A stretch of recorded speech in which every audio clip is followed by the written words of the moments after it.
Well, welcome back everybody to D&D Blender presents The Wild Beyond the Witchlight. I'm your humble DM Tim, and today we have with us Kagura. Hello. Fleur. Hello. Jackie. Yeah. And Charmaine. Hello.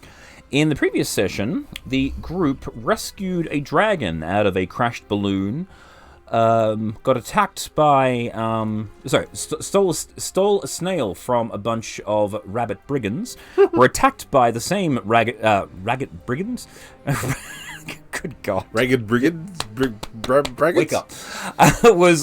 Were accosted by the same rabbit brigands, defeating their leader and basically taking over their organization.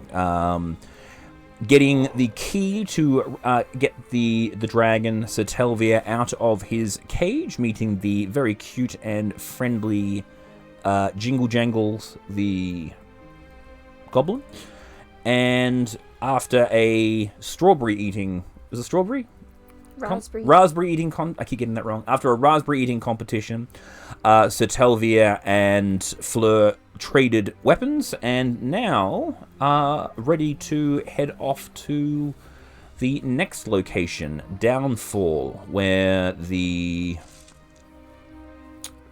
What was your reason for going there? I can't remember now. Take care of the hag. The hag was there, I suppose, yeah. I thought there might have been a different reason for you going there, but that makes sense. Yeah, that's where the plot says you're going, so that's where you're heading. No, so, that's you know what? Thank you, random plot direction. It isn't random. The thought detection van goes by. You're supposed to go there. It's like, thank you. That ice cream van keeps circling the block. All right, so you guys had a marvelous night barding it up with Jingle Jangle and with Speed doing stuff. Yep. So morning comes. The day is yours. What would you like to do?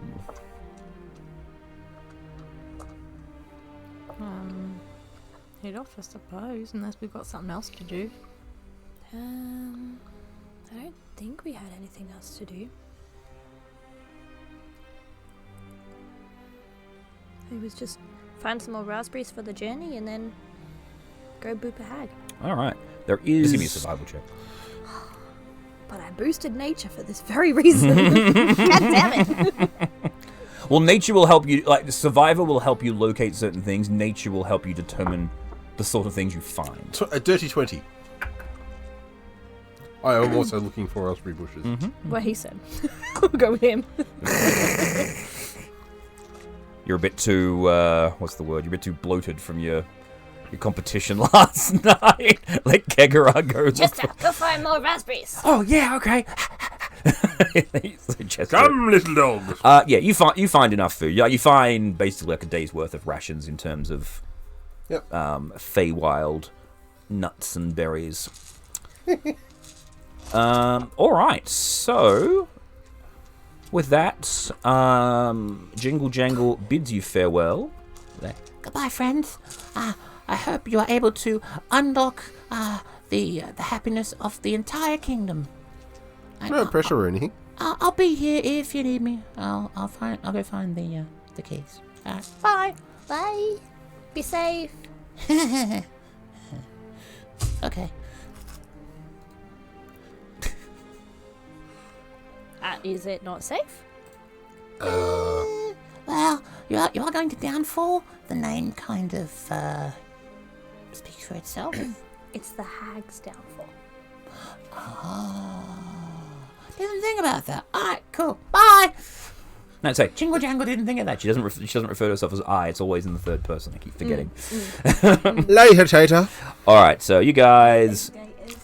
Okay, so you guys head off back down to the Queen's, not the Queen's Way, the Brigands Highway. The brigands there are happy to provide you with a boat because you can't actually get to Downfall by land. It's primarily large swampland. Have we seen this map before? I don't believe so. I might have accidentally shown it to you in passing. I don't think I've seen this map before. Okay. This is really cool. All right, so I'm going to grab this boat. This will be the boat that you'll be using. Mm-hmm. So, unfortunately, Slow isn't able to come with you on this adventure. Checks out. Sorry.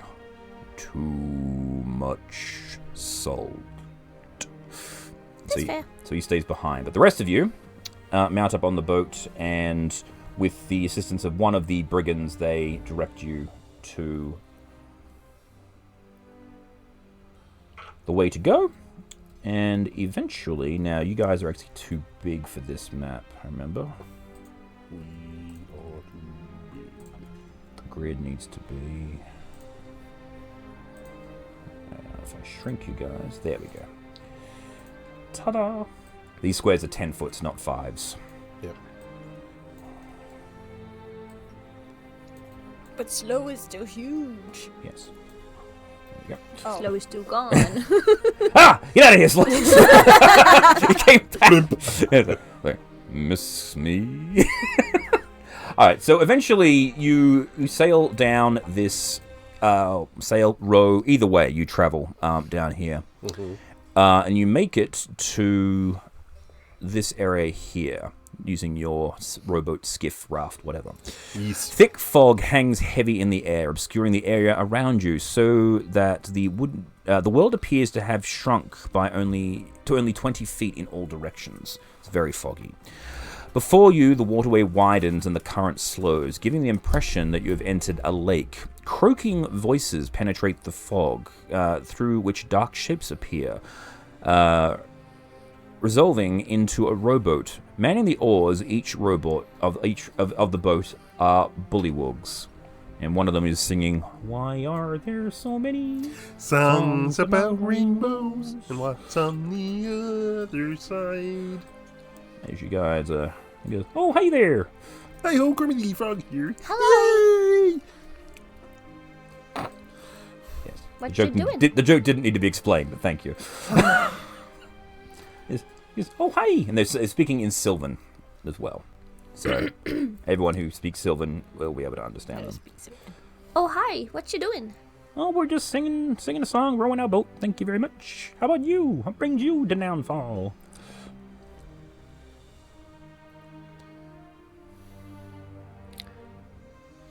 We've come to boop a hag. "Gonna boop a hag?" Yeah. Oh. Okay. Well, good luck with that. Can you point us in the right direction? He just points up. What's up? You can't see anything, it's foggy. Oh, okay. I'll go have a look. So you go straight up, just fog everywhere. I'll go straight down. It's just more fog. Eventually, as you sail around the corner, you make it to a dock. In front of the dock, you see, looming above this ramshackle wooden pier, anchored by 4 thick ropes tied around wooden posts driven deep into the mire, a balloon, a massive balloon. Ooh. I'm gonna delete Slow. He's gonna keep distracting me. Is that thing kind of like what Yes, you recognize the same sort of design, exactly. Traval? Tell you. Where am I getting Traval from? I don't even know. And you see a couple of guards standing at the dock, and he goes, "Oh, hi there. Hi. What brings you to downfall?" What's that? "Oh, that is a swamp gas balloon. It's currently damaged, so please don't mess with it." Okay. You see, actually, at the top, because the balloon actually is sort of allowing the fog to part, you see attached to the top of a ladder near the very top is another bullywug, and he's stitching the balloon. It looks like it's got a few holes in it, so they're currently stitching it back together. "Yeah, someone stole one of them and damaged this one, so that we couldn't chase it. So now we're fixing this one." Ah, I see. You also see 3 giant toads. We have to go pay the hag a visit. Can you tell us the best way to get up there? You want to go see her? Yeah. Why? It's a secret. Well, anything that you have to do in here, you probably should go see the king first. Okay. How do we get there? Just go on past the damaged balloon factory, and then take a right across the bridge. You can't miss it. He's currently holding court. Okay. Excellent. Any other voices? Nope. Sounds good to me. So, what is this king like? How should we present? Well, I mean, he's only been in power for like the last week or so, but Why is that? because we've had he's currently, hang on, what's his name? There is a number attached to him. Give me a second. Yes, His Royal Majesty Gullop the 19th. He supplanted Gullop the 18th last week in a very substantial coup. It was somewhat bloodless, but, as they all are. And he, of course, was taken over by the 17. No, he took over the 17, and 16 took... he took over from the 16. How often does this happen? Every couple of days or so. So, with this king, should we be very polite to him? Or? Well, you should always be polite to. Don't you know the laws here? No, can you tell us some laws so we don't there's 3 laws you should always be aware of here in the Kingdom of Downfall. Something else I can't remember. Give me a second. Are they still speaking Sylvan? Yeah. So you're just hearing. Just sitting there going, uh-huh. Okay, so there's the rule of hospitality. All right, guys. Let me just explain this to you. So the rule of hospitality. I'll explain it onto you. Yeah. When a friend or an enemy or a stranger enters your home, you're expected to be gracious and accommodating to them until such time as they prove, by their words or actions, undeserving of such hospitality. The rule of ownership: you must not steal from a friend, an enemy, or a stranger, or take something that doesn't belong to you without rightful ownership permission. It is a crime and an unforgivable breach of etiquette. And of course, the rule of reciprocity: when a friend or an enemy or a stranger offers you a gift, you are obliged to accept it and offer something of comparable value in return. Such reciprocation need not happen immediately. Okay. Those are the 3 rules that you need to be aware of while here. What would make us unworthy? Well, doing the opposite of that. I just explained that to you. If someone invites you into your house, I guess you just, don't break their furniture or something. Okay, we will not break the If furniture. they have an inflatable mattress, don't jump on it and pop it. Or put it near the fire. Alright, well, Thank you. no worries. Enjoy yourself. Stay out of trouble. Eh. Oh, be careful of the water here. There's a dangerous thing we've been trying to avoid. Define thing. It's a blue thing with a big tail. It keeps, every now and then it'll attack us. Hey, maybe you could take care of that for us while you're here. Possibly. You look like you got good weapons and things. Yes, I have a guitar, Oh, and a- I'll play it for Oh, okay. Give you a performance. Yeah, okay. Cool. I got like a 16 plus 8. I did so well. 24. It's like, oh wow, yeah. And they're all like they're tapping their sticks along to you. He's like, oh, good job. Well, that's a very impressive instrument. Hey, you should play that for the king. It might actually calm him down a little bit. Oh, yeah. He needs to be calmed down. Well, yeah, he did just murder the person. Well, he overthrew the person that he is in order to get in charge. All the kings are crazy. We'll write him a song. Oh, A special song just for him on our a way. special song, you say, eh? That Alright. will make him happy and He give us suddenly what we turned want. Canadian. This sounds good. We can do that. All right. Well, yeah. So enjoy yourselves. Stay out of trouble, or we'll have to arrest you. So what is this all about? I think it's go back to guarding. Yep. Was it King Golpa? Oh God. King Golpa? It was just something. Gullop. I think it's Gullip. It's something really weird. His Royal Majesty Gullop the 19th. So it's XIX. Gullop. Gullop. All right. So there's a path that leads around. You see, the fog actually. This area here is actually a bit darker as you make your way around. The frogs are like, and then you hear, stay out of trouble. It's good to see the rules still in effect. Yeah. This does raise some concerns, of course, around the behaviour of the bandits Mm-hmm. Yeah, they are brigands. That's sort of the point. It is a crime. They were committing crimes. Yes. Where They're doing it in is, the direction of someone else. where is Chester? Ah, there he is. He's hiding on the other side of the river. Like, damn it! I'm on the wrong side. Blink. Blink. I'm here. Okay, no, wait for me. All right. So there is a rock path that looks sturdy enough, but as you get to this area here, you notice the building in front is actually on fire, and a bullywug is standing with a guard, and they're desperately trying to throw buckets of water onto the fire. But as they throw the buckets onto the fire just starts back up again, and you see it just start. And the fire's like dancing across the roof and setting bits and pieces on fire. Oh dear. I'll be right back. I'm gonna go up there and cast Druidcraft on it. Okay. Turn it off. All right. Off. You keep casting Druidcraft on it. It goes out and comes up, and you notice that one of the a little ember just gives you a finger. Oh, you're cheeky. I like you. The wooden structure stands on stilts above the lake. It's topped by a steep conical roof made of thatch. Smoke curls up from a hole at its apex. The windows are blacked out, and air carries the smell of burned wood. A clothesline attached to one of the corners of the building's exterior is hung with a variety of frayed patchwork garments. That's this rope here. And it goes up into the fog. Mm. And you see this guy here who also has the voice of Kermit, because they all do. It's like, hey, can you help? The factory's burning down. I can't seem to stop these things. They keep coming back.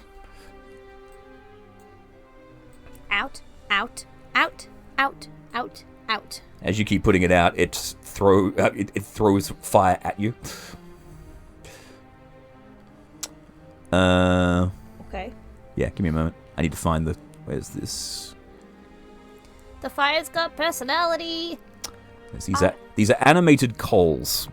So as you go going out, and it goes whoosh, and you see a flame just go and flies past you, and then it splits and comes into two. Out. Keep going. Then two more of them go. Shh. Thing. And he shuts up. You gotta hit him with proper water. Here, take this bucket. Ooh, water. Here, everyone, grab a bucket. Can I throw We'll do some initiative here, just to because this is technically a combat. And look how clever I was. I did a thing. 17. One moment. I need to show my cleverness first. Oh. Ooh. See? And then you got the inside. Ooh. Very clever. I was clever. She created interiors and roofs this time rather than just black boxing everything. All right, so hang on. All right, so Attack of the bubbles. so Fleur, you're Am up. I inside or like on You're the up, roof? you're like on the cone of the roof, like the very cone of the roof is burnt out, Right. and you see that there's actually basically as you put the fire out on the outside, the guy on the inside keeps lighting it back up. That's what's been going The on. coal on the inside. Yeah. So I should throw the water at the coal. Yes. Aha! But there are, in fact, several coals in there at the moment. There's at least 3 coals. You guys are all coming across the bridge at this stage. Mm-hmm.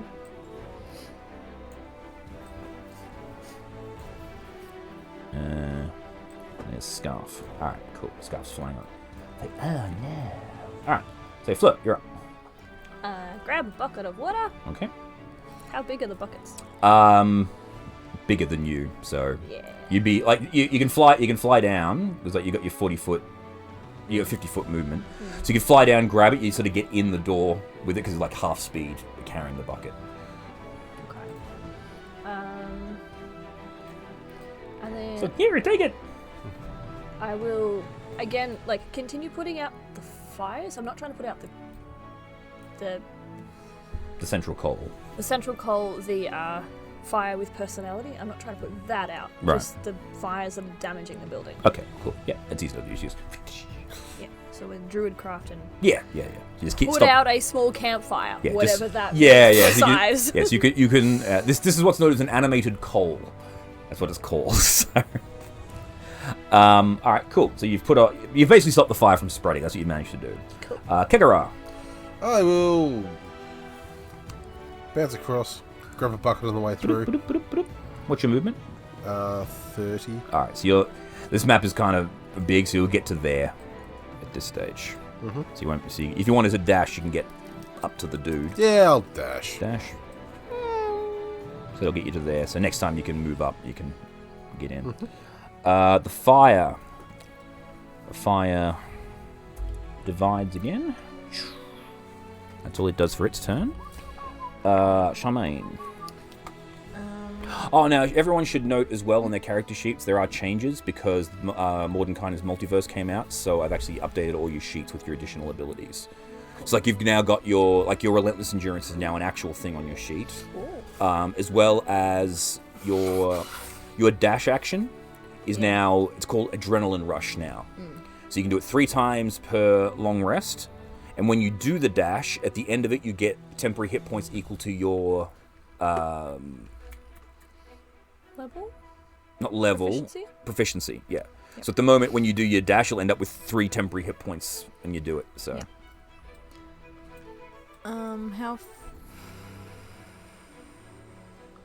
I'll dash once to get inside the door with the bucket. Yep. So that'll get there. So that'll get you basic. So you get to here.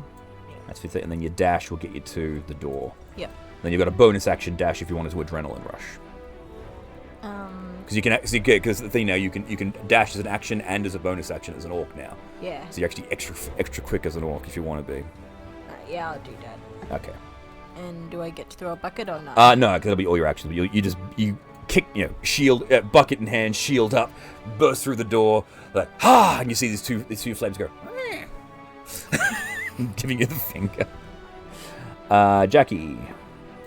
How far away am I? You are 30. You're a dash away to get a bucket. Okay. Since I'll just get up. Since I can't do it this turn, right? Can I just try prestidigitation? You're not close enough to it to do it. That's 60 feet, I think. Oh, is it 60 feet? Yeah. No, it's 10 feet. Yeah, I thought. Prestidigitation is relatively I thought it was close. 60 feet. Yeah, no. I didn't think it was that far. I think Thaumaturgy is 60 feet. Oh, yeah. I'll just get as close as I can. Yeah, cool. You've done that. So you've run up. You've grabbed a bucket. Flo. Let's take the bucket over to the coal and dope. Sploosh. It's an unarmed strike for. Do that. Throwing a bucket of water on a coal requires a successful ranged attack, and the bucket is treated as an improvised weapon. So it's just a dice roll, basically.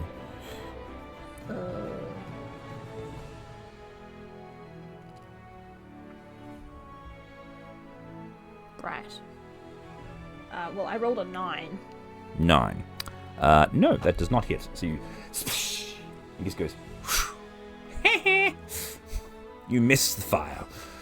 Fine. This is fine. You could attempt to punch the fire if you really wanted to as well. Yeah. I might. You got one here, and then one, the primary one there, and then one of the ones divided up is there.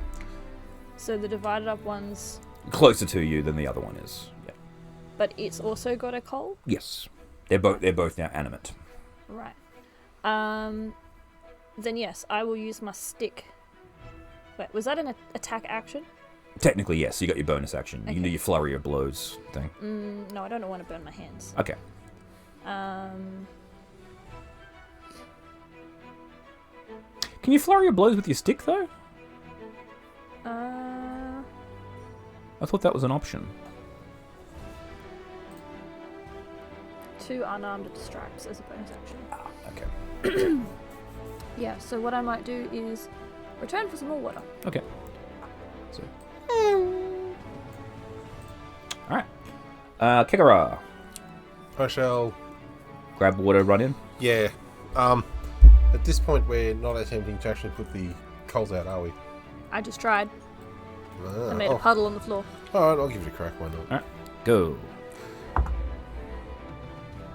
What do I need to hit? It's just a dice roll. It's an unarmed. It's an improvised weapon, so there's no proficiency or anything. It's just a flat roll. That was a 9. Okay, so Same. yeah, so splish. Nope, no dice. The fire. Oh, did you want a bonus action anything, or are you good?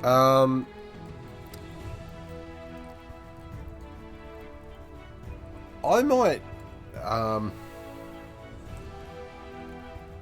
use my bonus action to create an illusion because it's a cantrip, so it's not. No, they have action costs. Oh, okay. Yeah, If a cantrip has the cost, it has a specific timing cost to it. Yeah. So, I don't know. I guess I'll get dash to get some more water. Okay. So, well, again, bonus action. You can't dash as a bonus action. So. No. I will. You've got 10 feet of additional movement because you made an attack and you are a sword I will walk bard. out and get some more water. Yeah, so you just move 10 feet backwards. It's one of the funny things about sword bard is you don't actually have to make a sword attack to add a flourish. Yep. So, it doesn't cost you a flourish to get the additional 10 feet of speed. Yep. The two fires, they see that there's a person near them, so they will attempt to burn the pretty lady with the pretty dress. Nope. They just go. You're up, Charmaine. So you said it's a flat roll for an unarmed strike, yeah? If you want to just dump the water on him, yeah. It's What's just the alternative? You can attempt to smack it with your sword. You can whack it with your shield. He said, help me out with this thing, and gives you the bucket of water to do it. But you don't necessarily have to use it if you don't want to, is what I'm saying. I will use the bucket, but if it doesn't work, I'll try something else. Okay. Yeah. 14? Misses. Ooh. They got very high AC. Alrighty, what else can I hit it with? You actually see these little embers. They're sort of skipping and dancing around. So as she's trying to splash them, it goes.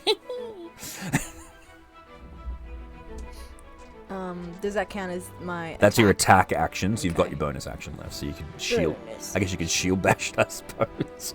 Push the fire out the door. Push it Yeah. in the water.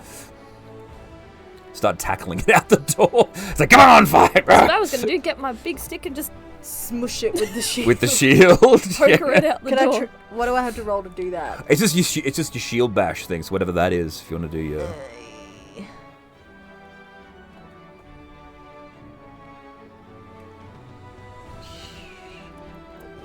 Which I believe is just a save from the...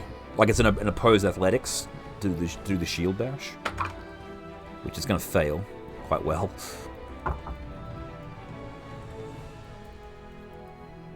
Yeah, no, I rolled a 22. Yeah, he rolled a 5. Minus 4. Oh dear. So actually no, they have all their ability scores are 1. So they actually so for that they're actually minus 5. So it rolled a 0. So you basically just get your shield and just go. You just like push it, like scoop it out. So how far can you move with a shield bash? Like 5 feet? 5 feet, yeah. So you just put it. You sort of start scooting it towards the door. Get out of there. Get out of here. We'll Jack. just shove them all into the water. Yeah, Jackie. There's now one quite close to you now. So throw water at it. Okay. Go. Sploosh. Roll your dice.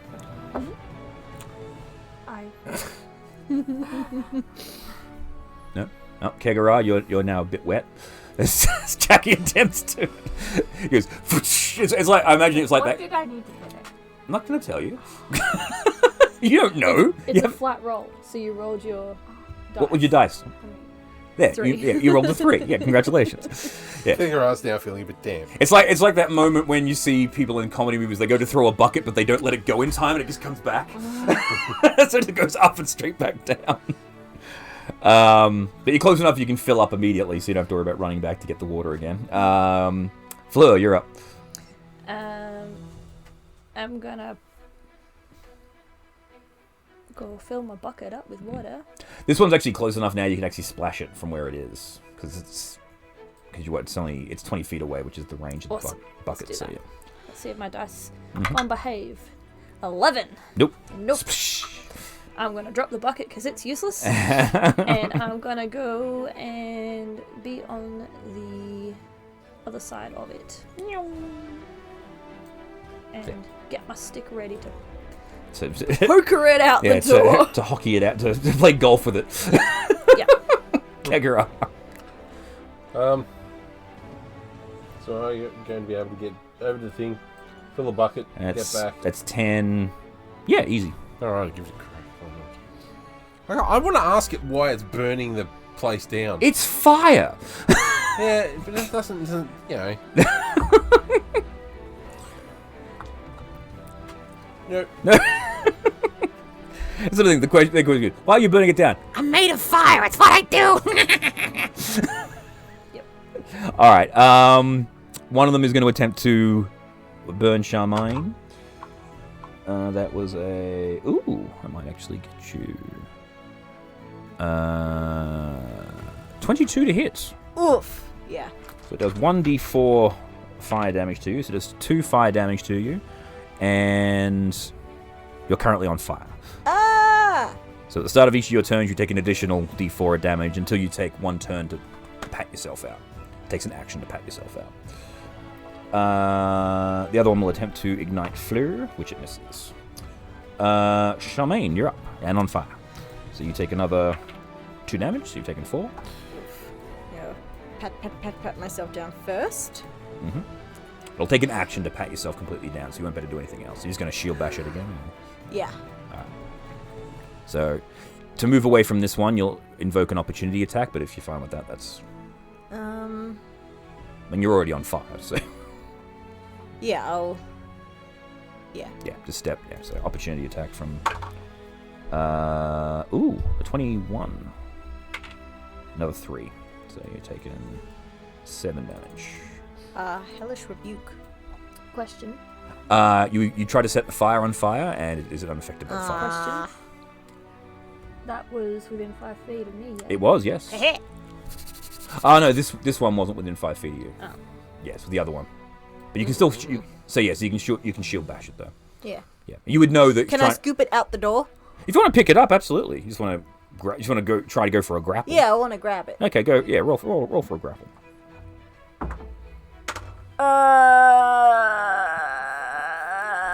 Natural 1. What's your total? What's my modifier? Strength. Athletics? Strength. Be strength. Oh yeah, it's athletics versus Acrobatics. acrobatics. Yeah. So 5. 5. 16. It has dexterity of 20. It's actually quite good. It's dexterous. It's very dexterous. So you go. He goes. Try to get. It's like nope. It's like no. Get off. Jackie. I'll throw at it. Just another splash of water. Yep. Do you think dirt works better? But I guess the water's right there. Hey, you got the water. It's either way. It's the same effect. You can flavor it as dirt if you wish. Through mud. I rolled another 3. It's a different dice. Yeah. You're now it's even. a pretty dice, but I don't want to use it. Yes. Jackie, you're now damper again. Fleur. I want to get down low next to it Mm-hmm. and like Stop. pole vault, and begin. It's out the door. Okay, sure. So we'll just do. I'll have it just make a save. Shove it in the water. Yeah, roll a 4. So yeah, you just bing. Just it comes cling, cling, cling, cling, cling. What's your? Hang on. So it goes. 1 second. Let me just work this out. So 10 feet to there. Yeah, that sounds fair. So you whack it. It go. Your pole extends 10 feet, and then it goes an additional 10 feet. So it goes 20 feet. So it's not in the water yet. It's just on the edge. But I'm someone. gonna go push it in the water. Okay. Well, that's your action, so you won't be able to do it this round. But someone else can. Flurry of blows. Oh, okay. Just gonna punch it out. All right, Yeah. cool. Go for it. Punch. I need to do key point, and then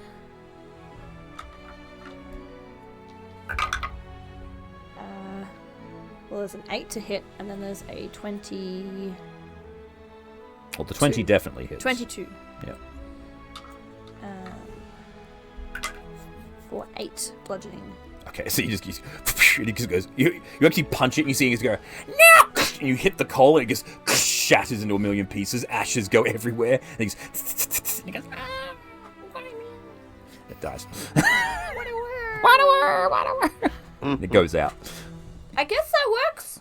And Okay. you take 1 point of fire damage from touching it with your bare hands. with my bare knuckles. Yes. Kegara, you're up. All right. You've seen that punching a flame makes it go out. Yes, sorry. Can I use the rest of my movement to get back in the house? Please? Absolutely.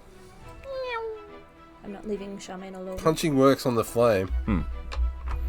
Guess what? It's gonna fall. It's gonna. Oh. Oh, you mean I can hit it with something other than water? Which has been vastly ineffective so far. How comes the whip? Okay, that's not gonna do it though. What'd you get? 6 plus 10, 7 is 13. No. That's not going to do it either. God, I'm rolling so poorly tonight. That's alright. Alright. Yeah. Okay then, let's get it. Ah! He's the fire just goes and spits at you. For a natural 20. Of course it does. So you take 6 points of fire damage and are on fire. Sure, why not? Charmaine, you're up. You're still on fire, so you take... You didn't say I was on fire before. Yeah, You got hit by it. you got hit by it. You haven't put yourself out, remember? Yeah, I did. Oh, yes, you did. My apologies. My apologies. You did put yourself out. I am sorry. I was wrong. Please forgive me, Your Highness. You're up.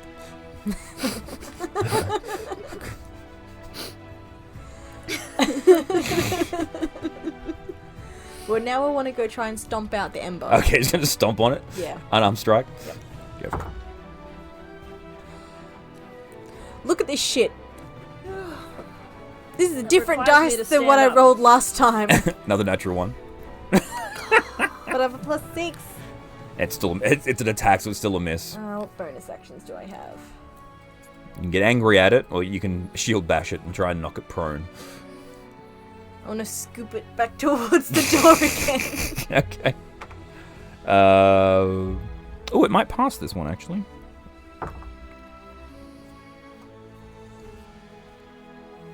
$15? 16. Oh. Because it uses acrobatics to dodge it. But you do have your shield of bashing, which means you can choose to make the person fail if they pass. Ooh! Yes. So you just boom, just knock him over. I forgot you had that shield. Yes. So did I. Yes. Yeah, it has. I think it's like once per day. If someone passes, you can just say no. Get bashed. Get bashed. Cool. All right, Jackie. I roll a different dice for. Okay, so you're next to go grab another bucket. And go. All right, here I come. Alright, I rolled a flat 10. Charmaine, you're now wet. But not on fire. At least I'm not on fire. Fleur. And Go for it.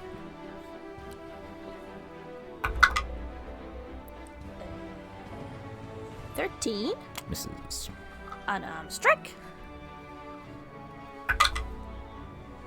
18. Hits. That's the magic number. They have an AC of 18. Oh, that's high. I know. 5 bludgeoning damage. 5 bludgeon damage. Oh, he's still alive. You see the flames get dimmer. He goes.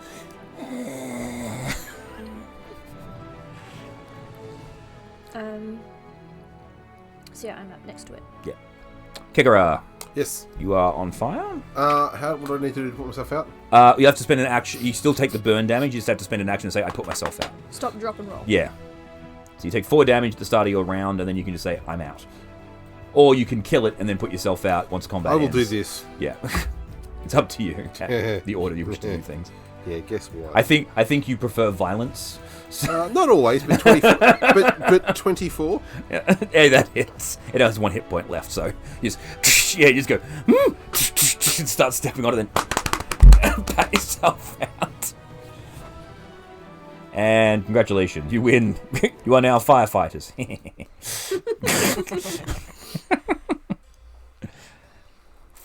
He goes, thank you so much for saving my factory.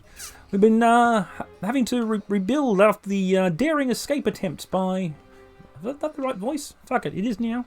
The daring escape attempt by You're a Kiwi now. Sir Telvia. He managed to he escaped and he set fire to the factory. Well, he didn't set fire to the factory. He cut the balloons up and then this fire started up. I'm not really sure where it came from, but those coals were really, really mean. But anyway, I am Duke Erskine. Who might you guys be? We are the Four Abreast. Oh, is that a boob joke? No, we are a band. I see. Oh, It is a dick joke. oh, Yeah. okay. But it's both. Well, I would like to thank you for assisting me. You have saved my factory, and so because of that, I am going to give you a present. You are going to get one of these things. Give me a second. Oh. Is this the sort of thing where you give us a thing and we have to give one back to you? No, you've already done something for me. This is my reward for you helping me. Oh, we already did the present giving. Yes. Right, I forgot. The gift was our presents. Yes. The room is...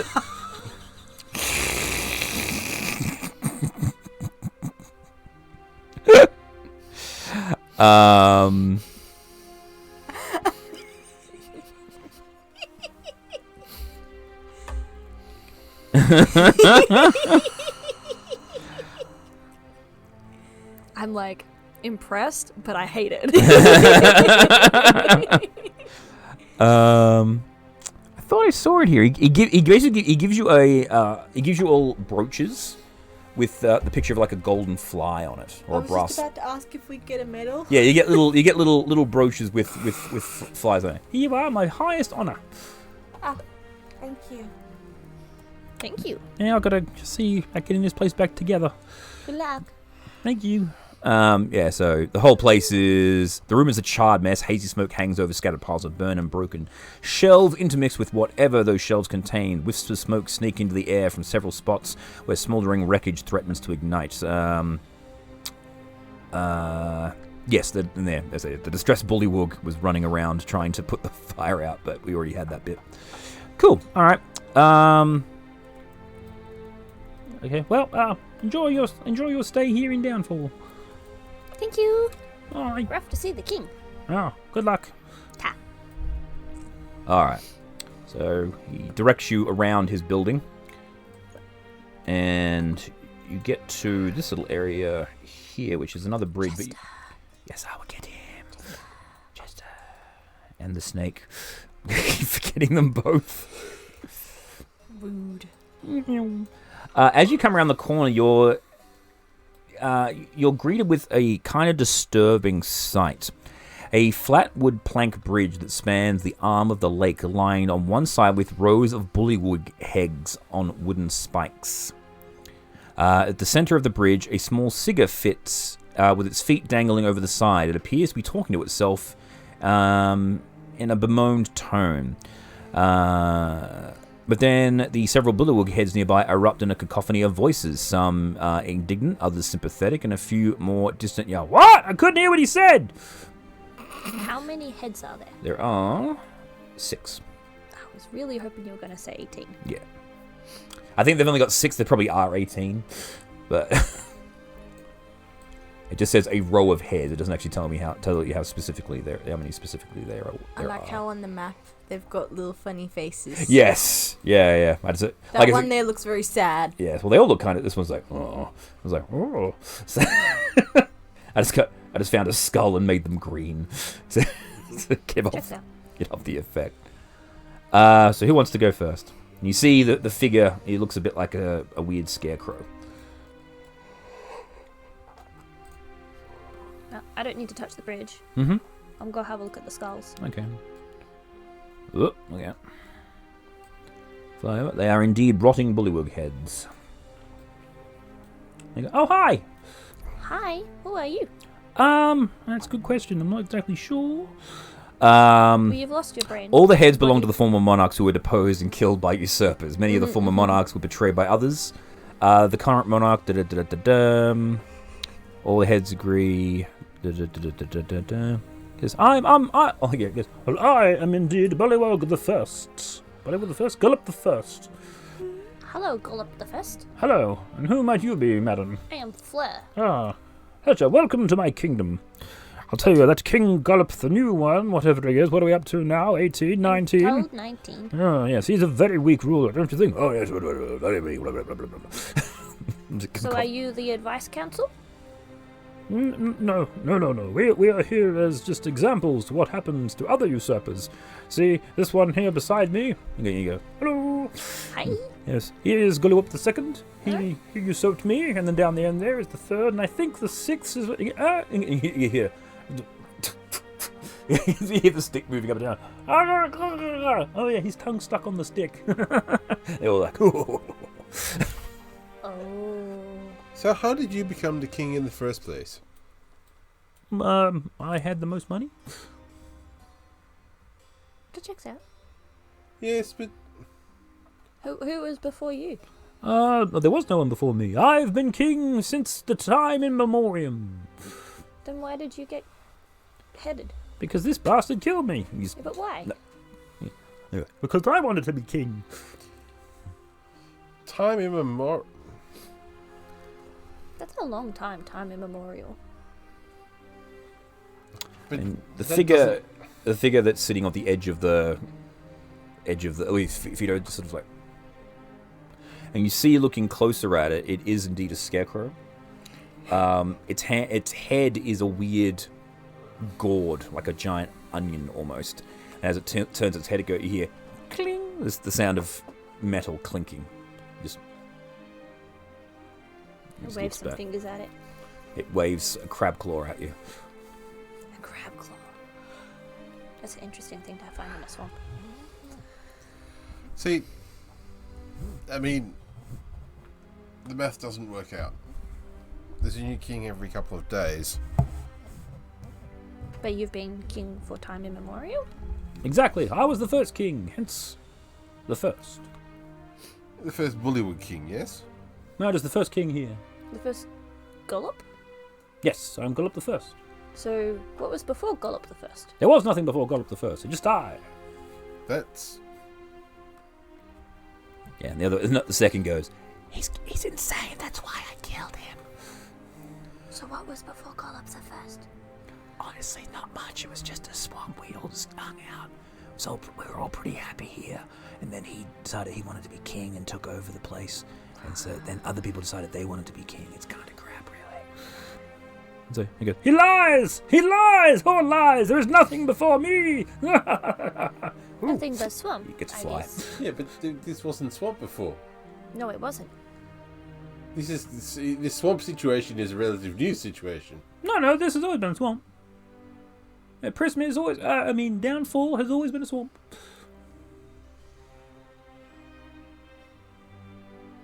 I'm confused. Yeah, That's so okay. am I. That's okay. We are talking to heads Yes, well, on this sticks. is true. Well, we're off to see the new king. Oh, well, be respectful. He's a bit more, honestly, I don't think he's going to be around much longer. I think there's another coup in the works. So, actually, I have a question about the whole succession thing, right? So for argument's sake, someone was to can it be anybody that can overthrow a king? Well, I suppose then you'd be a dictator. Yeah, but then they there'd not? be the new king, yes. I suppose if you really want to be. Oh, okay. Just thinking. Moving along. As you guys get to the scarecrow, it stands up. He just goes, I get the voice hit right. Hello. Hi. Have you seen my head anywhere? What does your head look like? It was a magnificent steed skull.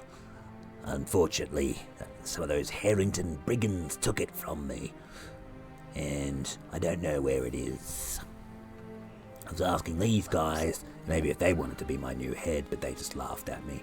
So, I'm just trying to find it. And what's the skull? A magnificent stag skull. Kind of like a Wendigo. Jackie. Yeah. Did we find any big skulls in the Harrigan's pockets? You didn't. Could call them and ask. Remember they said they weren't friends with the frogs? He's not a frog. He's not, but we are in Frogland. Yes, but maybe we can... He looks like that. Oh. Interesting. You know what? I think there might be something we can do for you, little fellow. Oh, yeah? Yes. Oh. Since we now have an acquaintance with the brigands, as And it by were, that, we hit them real good because they a lot. were jerks. Some of them are now Indentured? not so brigandy.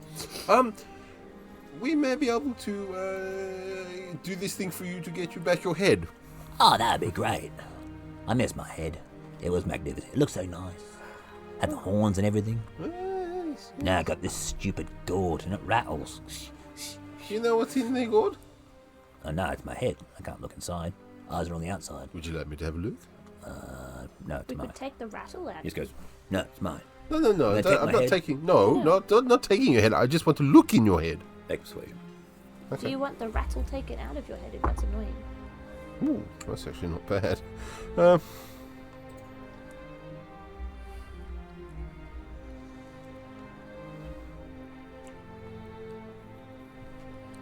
Sometime today would be nice.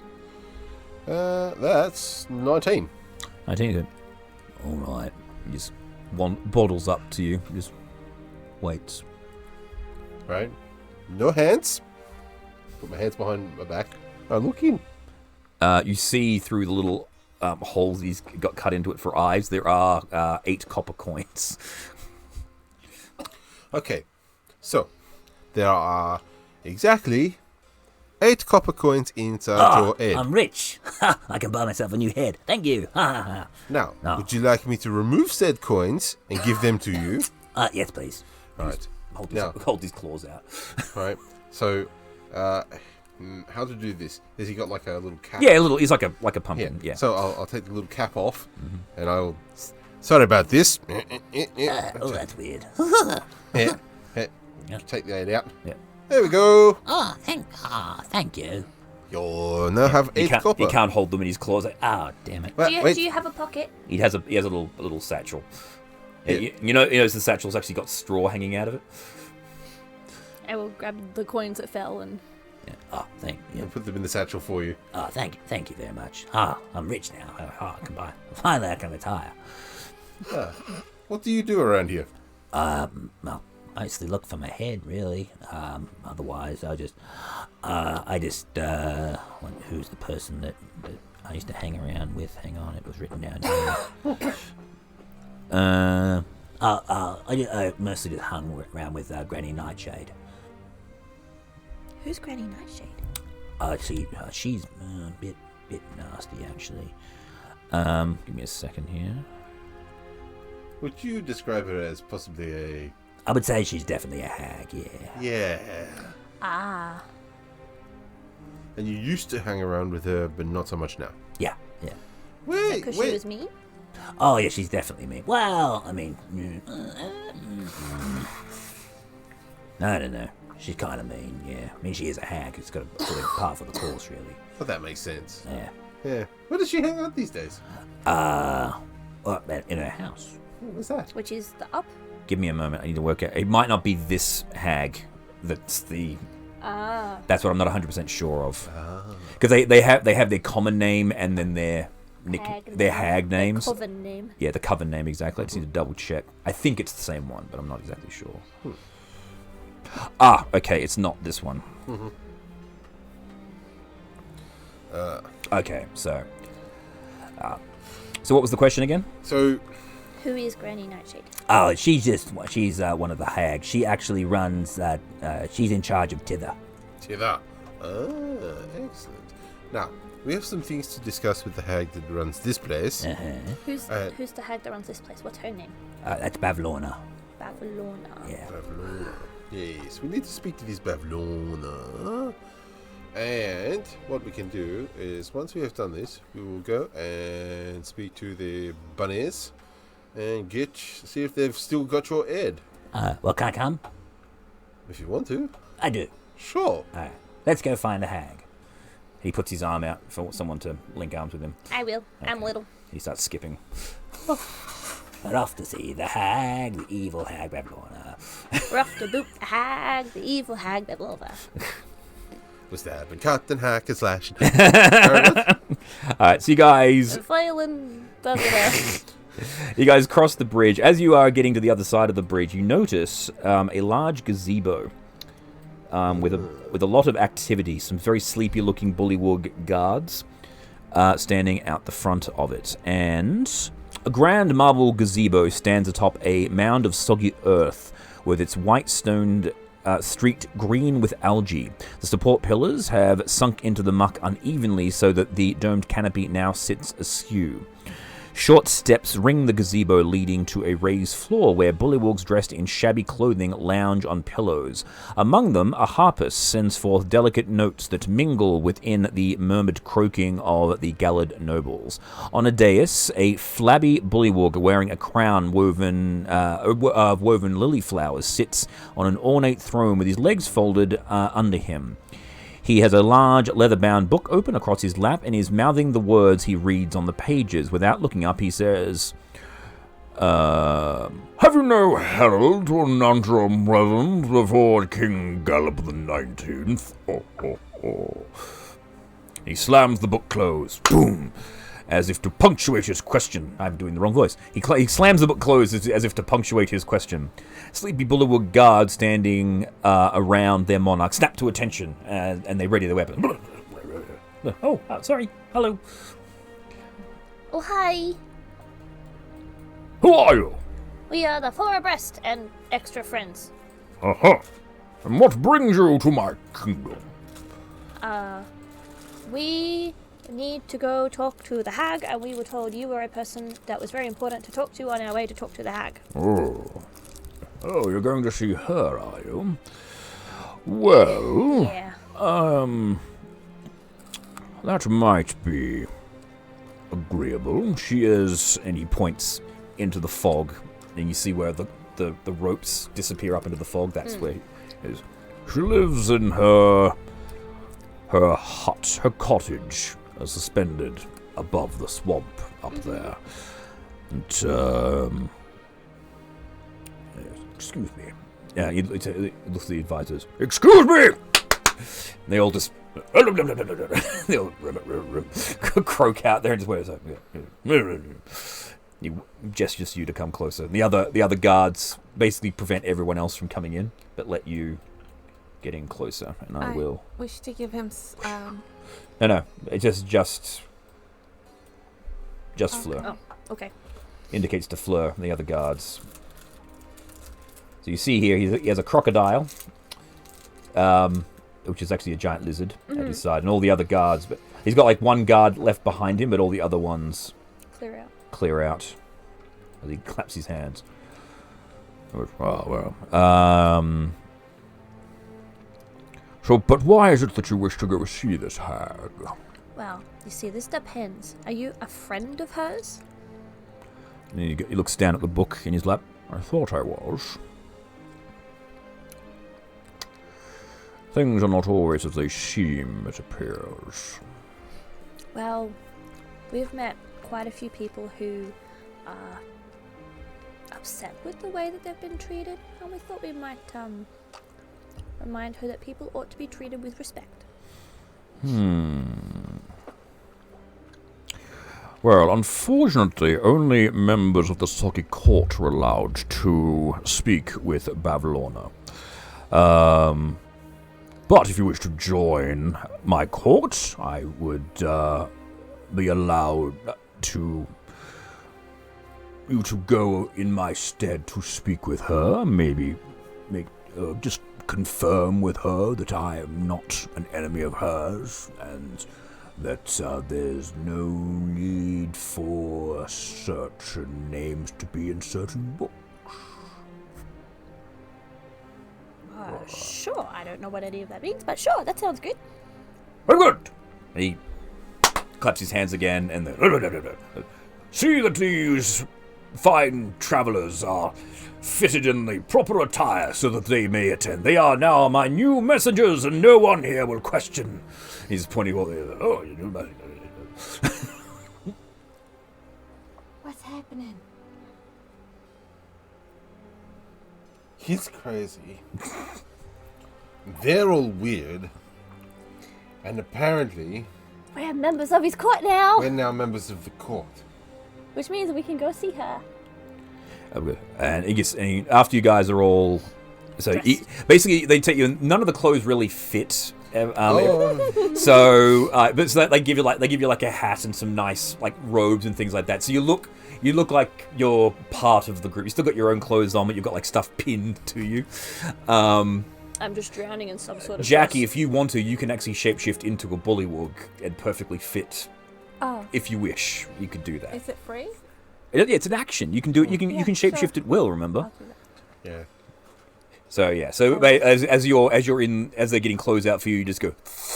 And you go. Wow! What the hell? Oh. She's special. She can do all sorts of crazy tricks. Okay. I am a performer. So I can tell. And so yeah. So now you've got the full look of a bullywug at the moment. So if you wanted to do that, that is. Yeah. So the clothes fit you perfectly. So you currently look like this sexy beast, which is the same outfit that you have, but different coloured and with a frog. So you yeah, no. Yeah.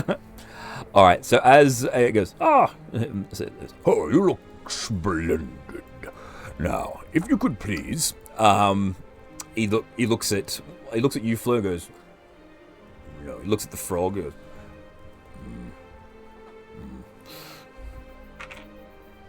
He looks at you, Kegara, for some reason. He thinks you're the most trustworthy. And so he goes, if you could please, and he gives you the book that he I'm too small was to carry reading. it. If you could please return this to Bavlorna and return it to her and assure her that I didn't steal it. I was merely keeping it for safekeeping. Yes. Of course we will do this for you. Very good.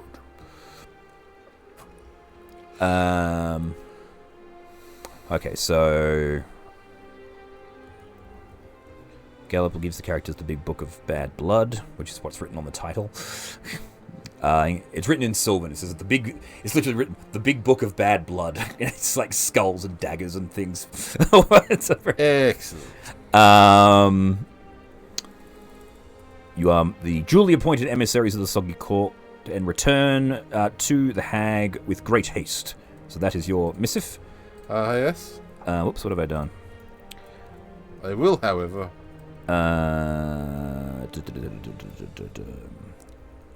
As you guys are all chilling out, however, Charmaine. So as you guys are getting changed and whatnot, one of the guards hops up to you and like slide you a piece of paper. I don't understand anything he would have said anyway, so I'm just going to take the paper. Charmaine just giving. This is written in common. Aha! So you I can read understand. it. Yes. It says, "Find Illig, the Baron of Muckstump at once. The revolution lives." These names are familiar to me. I definitely know who these people are. It's a little. Obviously, the dragon didn't come with this little fey dragon. We No, left he him. actually went off in the morning. He actually disappeared. He goes, "I must inform my mistress." Oh well. I also had the thief. Sorry. We have the Harrigan. Oh no, he ran away in the night as well. He disappeared, unfortunately. He was going to be my protege. Yes. Well, you can find him again. He's around. I He's still have his things. You've still got his stuff, yeah. So he'll probably try to steal it back at some stage. Well, he's not going to get it till he learns his lesson. Well, shall we? If you could lend us a guide to get to the place, to get to the thing. To He just directly. He says basically you just go. It's very simple. Just go around the swamp all the way. Just keep going right around. Go clockwise. You'll get there. All right. I have this, like, You know the song in The Little Mermaid that all the sea creatures are singing? Yeah. Kiss the girl. Kiss the- I'm going, "Do-do-do-do, boop the hag. Sha-la-la-la-la-la, bye, oh, bye. Come the on, don't hag. be shy. We're gonna boop the hag. Oh dear. So we'll Wait a second. Boy, ain't that sad if you miss? Too bad. You're gonna... Boop the hag. Yeah, no, you're gonna miss the hag. I mean, there's a different word. Ain't that sad? It's a shame. Too bad. You're gonna miss the hag. You're gonna do something quickly. Anyway, sorry. Go on. So as we leave the court in the going off in the other direction, right? Make sure there's no one paying overly too much attention to me. Flip the book open and begin reading. Okay. It's basically just a name. It's just got a list of people that she doesn't like. It's a hit list. It's a hit list. Yeah, so people that have pissed her off. Burn book. Yeah. So it's just Morbid a grudges. Death Note. yeah, Death Note. Yeah. He procured the book. But this particular name I'm just checking. I want to see if there's any lists in it. What name are you looking for? We're looking for the previous ruler of the lands. Nope, they're not in there. Actually, one of the Gullops is in there. My apologies. There is one Gullop in I'm there. talking about My chick. Queen, what's her face? Queen. Oh no, not in there. Ah, But you do notice. yeah. Natus. Not I don't know what's going on with my mouth recently. I keep putting weird accents on words. It's been driving me nuts. I have been having a similar problem. Yes. All right. There is on the list. There is Edelin Moongrave. There is Scabatha Nightshade. There is Kellic. There is Skylar. There is Warduke. There is Zarek. There is Zagrash. I'm going to need a list of these names. Yeah. Yep. There is Elkhorn. Mercian. Molliver. Ringle Run. Strongheart. As well as Longscarf. He's on the list as well. Yeah. And for some reason, Slow is also on the But list. it's slow do. Wow. Apparently she does not like a lot of people. Are there any names on there that I recognise from The before times. the before times? No. I think this book is like Since she's come to power. no. This is like volume 9. There's a lot of other volumes, so this is the most recent one. Well, I'll look through it and go, okay. So basically, for those that can't read it, this is just a shit list, a very very big shit list. Yeah, she does not like a lot of people. I just realised I said something. Yes. No, sorry, just for Charmaine, you would be able to understand what's going on because Scarf is a fey creature. He understands Sylvan. He can translate for you. Ah. So basically, Scarf has wrapped himself. He's just an arsehole and hasn't thought of it yet. Yeah. So he's basically wrapped himself around his neck, even though he doesn't have ears as a snake. He's still able to understand. He's actually just whispering it. He's going to be your Babel fish. So you got a Babel snake. Oh dear. All right. As you guys head on off, Yes. you approach another building, which is labeled on this. Well, there's two buildings, in fact. And behind it is another balloon. Or actually, no, it's not so much a balloon that you see. You see a storm cloud positioned over the top of these two buildings. The fog's a bit less dense here. But there's a mangrove tree growing out of this building. It stands in the middle of a patch of heavily churned mud where resting and rotting bits of armor and weapons are scattered. 2 lengths of chain are anchored opposite sides of the tree trunk, which iron shackles are on the end. And you see a couple of guards and a crocodile standing guard. And they go, "Hey-o!" Hello. What's Yeah. going on here? This is just the proving ground and the prison. It's over there. So you're new members of the court? Mm-hmm. Right. Where are you heading? Oh, well, good luck. Is there anyone currently in the prison? Yeah, one person is. She's really, really mean. Who? One moment, I'll find her name. Keep asking me questions before I'm there. That's our job. What the fuck is it? It's number D8. Oh, I went the wrong way. Okay, here we go.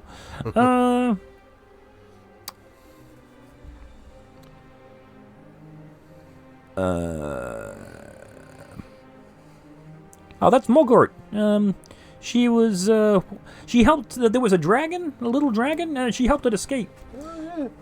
She stole one of the balloons, really, really pissed off the hag, and the king was really upset about it. And so, we caught her. She fell out of the balloon, and so then we tied her up. Not really sure what's going to happen to her. Well, as members of the court, we will go and interrogate the prisoner and find out exactly what was going with the happenings. Persuasion. Not today. Nothing. If I can finally get back to the page that actually has. That's it. I understand your earlier troubles. Persuasion is... Ooh. No, 7. 7. Is it? No, we haven't got any orders. No one's to go in there. And the crocodile. Oh, you're an adorable little beastie. Would you like some scritches? Yes, you would. It looks behind it. Come here. Hey, no, get off, crocodile. No, don't. This one just like he's going, hey, back off. No, I'm gonna put you in there too. But he's so adorable. He's doing such a good job. I know, but he's a service animal. You're not allowed to touch unless the owner gives you permission. See? And he points at the orange vest. On the crocodile. Oh, sorry. I didn't see that. Yeah, that's right. So, move on. Well, we have to go up. Yeah, just go around, and then you can head up. Okay. There's a big spiraling staircase that leads all the way up. All right, Okay. let's go. We will come annoy you later with some proper orders. Okay, look forward to it. Yes. They just watch you, so you can't really break off and go. No. However, as you go past, this area here is actually there's a person to ferry you across that will get you over there. But as you get round the corner, you can see this storm cloud is actually tethered to what looks like a balloon basket. Interesting. Give me a second here, I will show you what it looks like. What we'll do is later we'll let this one out, and she can return to what's his name, and we'll return some order to the place. It looks like this. Oh, wow. That's pretty sweet. So it's a storm. So you see, he's got the big basket with this big thing attached to it, and then the massive storm cloud That's crazy. tethered to it, and you see that the lightning is just. It was very, very quiet, but the moment you get close to it, you can hear it. It's kind of weird the way that it works. Yep. And in front of it, you see two small hooded creatures, just chatting with each other. Are they frog people as well? Or No, they're not frog people. They're definitely not. They are dressed completely different. These guys are almost like pitch black. A big black balloon floats over the lake, tugging on its moorings. Beneath it hangs a basket made of black wicker and wood, which serves as what... Actually, from a distance, looking at it, it actually looks like a merchant store. Now that you're closer. A large pane of grey glass is drawn closed across the opening above a counter, and a sign mounted above the window reads, "Wondrous wares and fair fares." It's a shop. Should we go look at the shop? Or at least speak to the people and see what they do? Yeah. Go shopping before we go booping? Yes. So you head on over. You see two figures. They're dressed in black, and their skin is like almost charcoal in color. They've got like pointed nose. If you could imagine the Wicked Witch of the West from Wizard of Oz, imagine that, but small and grey. That's the sort of appearance you're getting. Very, very pointy. And Fey creatures. they are fey creatures. Yes. If you want to check to see what they are, you can run a history or nature, either or. Nat 20. At 20, they are darklings. They are a small fey, typically chaotic neutral. I'll read this thing here. Ancient legends speak of a Seelie Fae who betrayed the Summer Queen. In the Summer Queen's wrath, she cursed every member of his house. The Seelie Fae true name has been stricken from history, but stories call him Dupe Cartha, or Dark Crow in common. The other Fae refer to the house descendants as Dub Sith Darklings. Darklings dwell in secluded caverns and chambers beneath the towns of other species, and from such enclave they quietly ply their trades as thieves and assassins. That's their common descriptor. But these two, they see you coming in, they like... Hello, and welcome to Wondrous Wares and Fair Fairs. I am Trinket, and this is Bobble. How may we assist you today? Would you like to see our wares? Valuable only for a limited time. We have this, a very good thimble. We also have this, a mug of bumble beer. Has a very nice sting to it. We have a dusk mellow pie. And you see actually little bite marks already in it. We have a bundle of dry wood if you want to start some fires. We took that from the burning building over there, so we know that it burns really well. We have some ink portraits because, quite frankly, if we have to look at you, then so should you. And we also have this magical item here, a moonlight monocle. No more fumbling around in the dark. So, how may we help you today? How much for the moonlight Mongol? Ah, you are a woman of we are a frog of exceptional taste, I see.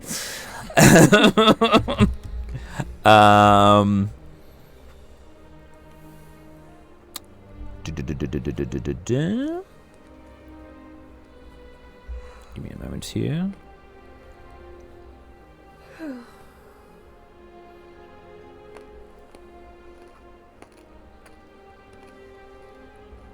Sorry, trinket demands.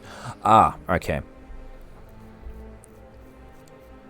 Looks at you and goes, Well, we're not going to be doing anything so sordid as you might find elsewhere. I think I would like... No, you have those fascinating eyes. Now, I would like the colour of your eyes in trade for this thing. The colour of your eyes for something for your eyes.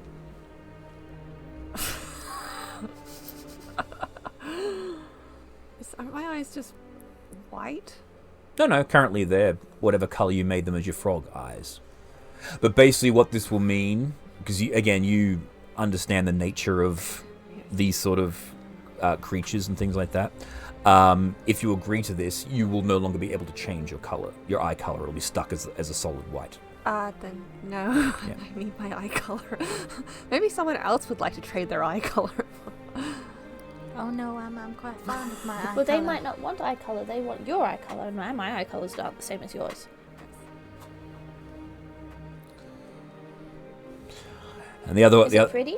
Sorry? Is it pretty? It's just a golden... Like a very nice golden monocle, but on the inside, it's pearlescent. It's weird. It looks like you shouldn't be able to see through it. But, yeah. So it's like an eye patch almost in monocle style. But with a pearl in the middle of it. Yeah. This is a big ask. And the other one looks around and goes, Well, if that won't do, how about... yes, How about your step? Step. Your step, yes. I was thinking gold, but no. No, they have no use for gold. See that. Get down. We can't fucking hear you. What do you want to do with her step? Oh, well, we can turn it into... He pulls out a little puppet, little marionette, and he goes, See? Make it dance. And if I have your step, put it into this, then I can trade your step to someone else, and then they can dance. I am a performer, so no thank you. Can't say we tried. Okay. Please come back if you would like anything else. Thank you. He goes, slam down the window. My goodness. Very interesting. Well, that's kind of the way things happen around here. Weird. Yes. I mean, Yeah. I like to trade people in music, but they'd be asking for my musical ability. Oh, yes. They'd be asking for your voice. Yes. Yes. I don't really think I want to trade. No. No. Things of value here are not quite the same as they are in the... Yes, and Clapperclaw goes, Good deal. You're smart. We don't need no little mermaids here. Let's keep going. So you head on over to here. There's a few more guards chilling. As you get around the corner here, you actually hear fighting going on, and as you look in, you see two bullywugs fighting, and the guards are sort of watching them, and then one of them gets stabbed and just goes, "Ugh!" And the guards go,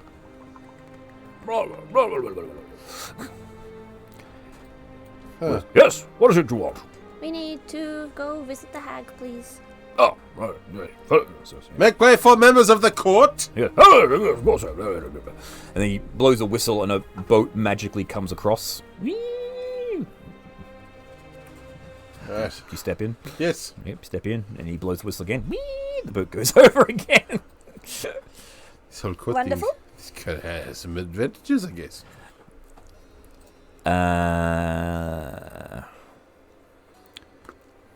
Yes, this is the ramshackle hall built around a big tree. Two of the tree's limbs reach out through the walls like enormous welcoming arms. The interior of the hall is roomy, but with open floor plan that allows occupants in the upper story to look over at the lower one. The courtiers crowd the space, filling it with guttural croaks. This is what the fighting is going on there. Yep. All right. Several holes dot the... This is a massive tree. It's so tall you can't even see the top of it. That's how big this tree is. Several holes dot the trunk of this gnarled old tree that grows on the shore of the lake. The tree has lost all of its bark, and a few withered leaves cling to the end of the twisted and knotted branches. One end of a clothesline tied to the high branch of the northwest side of the tree. Several old garments hang from the clothesline, and the other end which disappears into the fog hovering over the lake. As you walk by, you hear,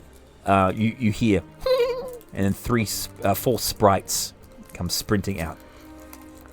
Oh, hi. Hi, how we doing?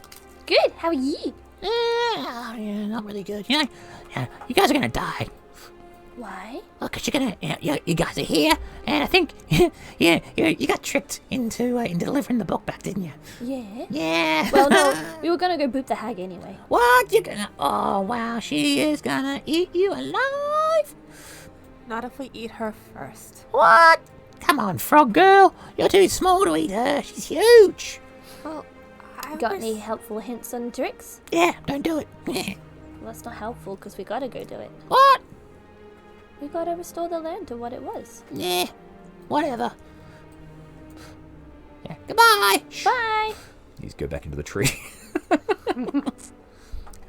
Yeah, it just says that 4 sprites live in hollow cavities in the trunk. Their names are Blitz, Dandy, Mintleaf, and Timperley. They're a bitter bunch, taunting those that come close by and spewing forth insulting words. How rude. Oh.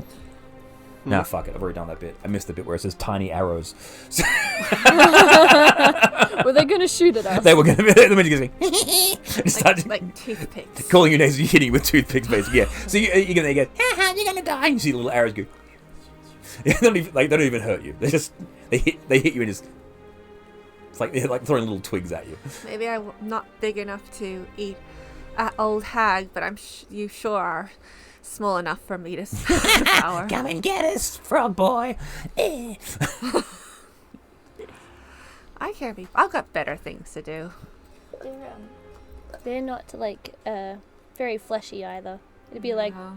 trying to eat a toothpick. I like frog though. I mean, they look like insects to me. I suppose they kind of count as flies. Very pretty, naughty flies. Let's keep going. As you continue to walk, your heart suddenly feel cold, filling you with a sense of loneliness that borders on despair. A haunting, melancholy tune played on a flute reaches out to you from somewhere within a field of oversized toadstools. And sitting in the center of one, playing a double-horned pipe. So it's got two bits in the center of it. He's playing a haunting tune.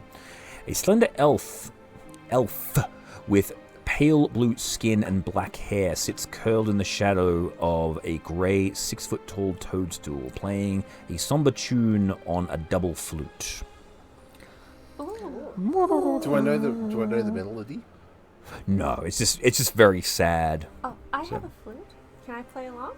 Sure. My flute. I was kind of thinking the same thing. Except Yeah.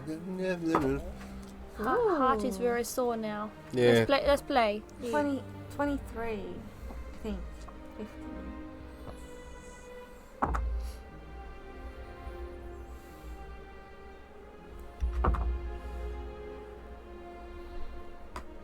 Mm. 19. 19, cool. 23. I got 23. Cool. 9. 9. I'm just gonna use my flute 23? to make illusions of. All right. So yeah, even Rain though clouds. your performing wasn't as good My flute's still really as big. everyone else, yeah, it's I don't have still enough puff to get it's out. still in there, and yeah, You're playing third flute, not. yeah, exactly, yeah. Everyone else, and he just like he's looking in, he's just like, You guys join in, he just sort of raises an eyebrow, he just puts the flute down when the song finishes, goes, Hey, Hi. we are the four abreast. What language is he speaking? common. Are you okay? Think so. Uh, It's kind of difficult to tell. I guess I'm fine. What if you play a happy song? Will that make you feel happier? No. I don't know what that is anymore. you didn't sell your happiness to the little grey people, did you? No. Oh, that's good. No. Bavlorna took my heart. What? And he pulls open his thing and you see there's a hole where his heart should be. Oh, you mean literally? Well, we're gonna go boop her. Do you want to come? No. Okay. Well, if we find your heart, we'll bring it back. Whatever. Your music's really pretty. Guess. I didn't like it. Oh. I will bow. As one performer to another. I shall continue on. There's so many injustices. And he just goes, yeah. See you soon. He just goes back to play his sad song. Kegra is very unimpressed. She's a Fair. mean hag. This is not how it's supposed to be. She gets a boopin'. She's a mean hag. Where are we now? I rush back. Yep. Alright. So, when she took your heart, did she do it was it in trade? Was it a price? No. Well, disobedience, I suppose. Guess that counts as a price. No, it doesn't. Well, unless you owed her your obedience for some reason. Right. I mean, he just looks at you. Well, look, we made a deal. I didn't hold up my end of the bargain, and so that's what she took as payment. So, What was the deal? Can't remember at this point. Been a while. Okay. Oh, hang on. Yeah, that's it. Yeah, I honestly can't remember why now. She's a mean hag. She's gonna get a boopin'. All right.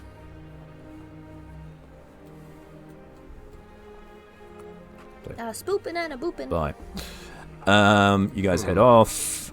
This is D15 is the next location. The hut has a steep thatch roof. Small wooden chests rest in the middle of the floor. Scattered around 6 fraying silk cushions. The air in here carries a stench of decaying fish. A lit brazier hangs from the rafter, providing the dwelling its only light. The place is empty, and there is no doors. These places are all sort of open plan, open doored things. So. Yeah. So there is a chest in here. Shit! Bye! All right. I don't trust like that. There it is.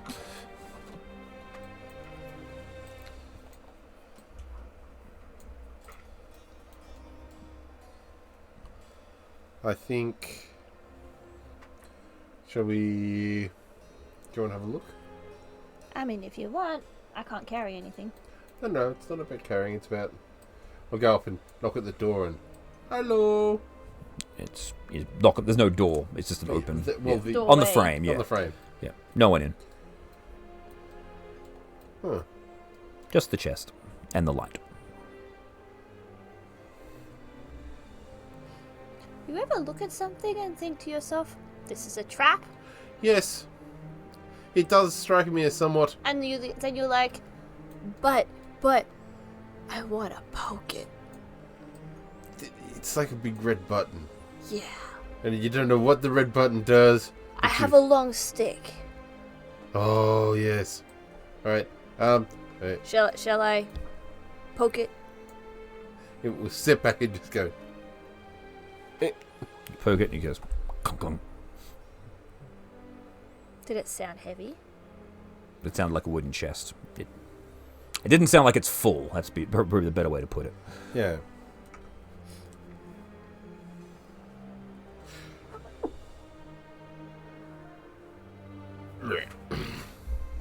Inside is a mummified toad. Ew. So the small wooden chest contains cookware, spices, fish bones, and a mummified toad. Yeah, the mummified toad's the item of note. Why do we want a mummified toad? Didn't think we caught any of that. I'm sorry. We found, is it Gollop? Gollop 0.0. It's a mummified toad. Huh.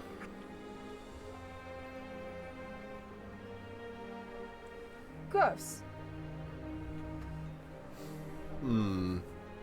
Is it crunchy? I'm not touching it. Well, I just touched it, but I'm not. Yeah, the skin cracks a little bit. Yeah. Yeah, it's pretty crunchy. I'm impressed. A crunchy frog inside of a swamp?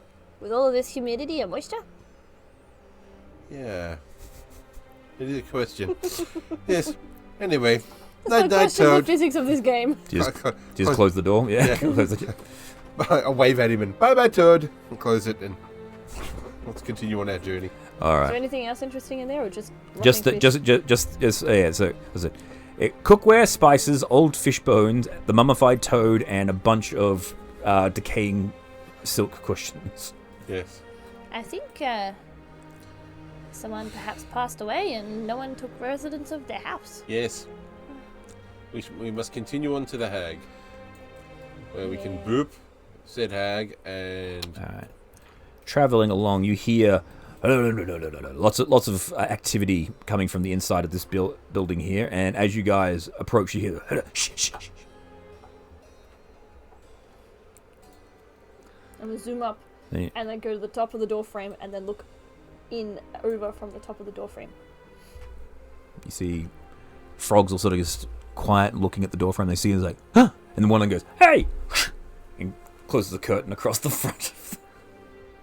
I'll pull the rings apart so just my face is poking through. You put your hand, it pushes you, like, hey! Push the note under the door. Oh. What note?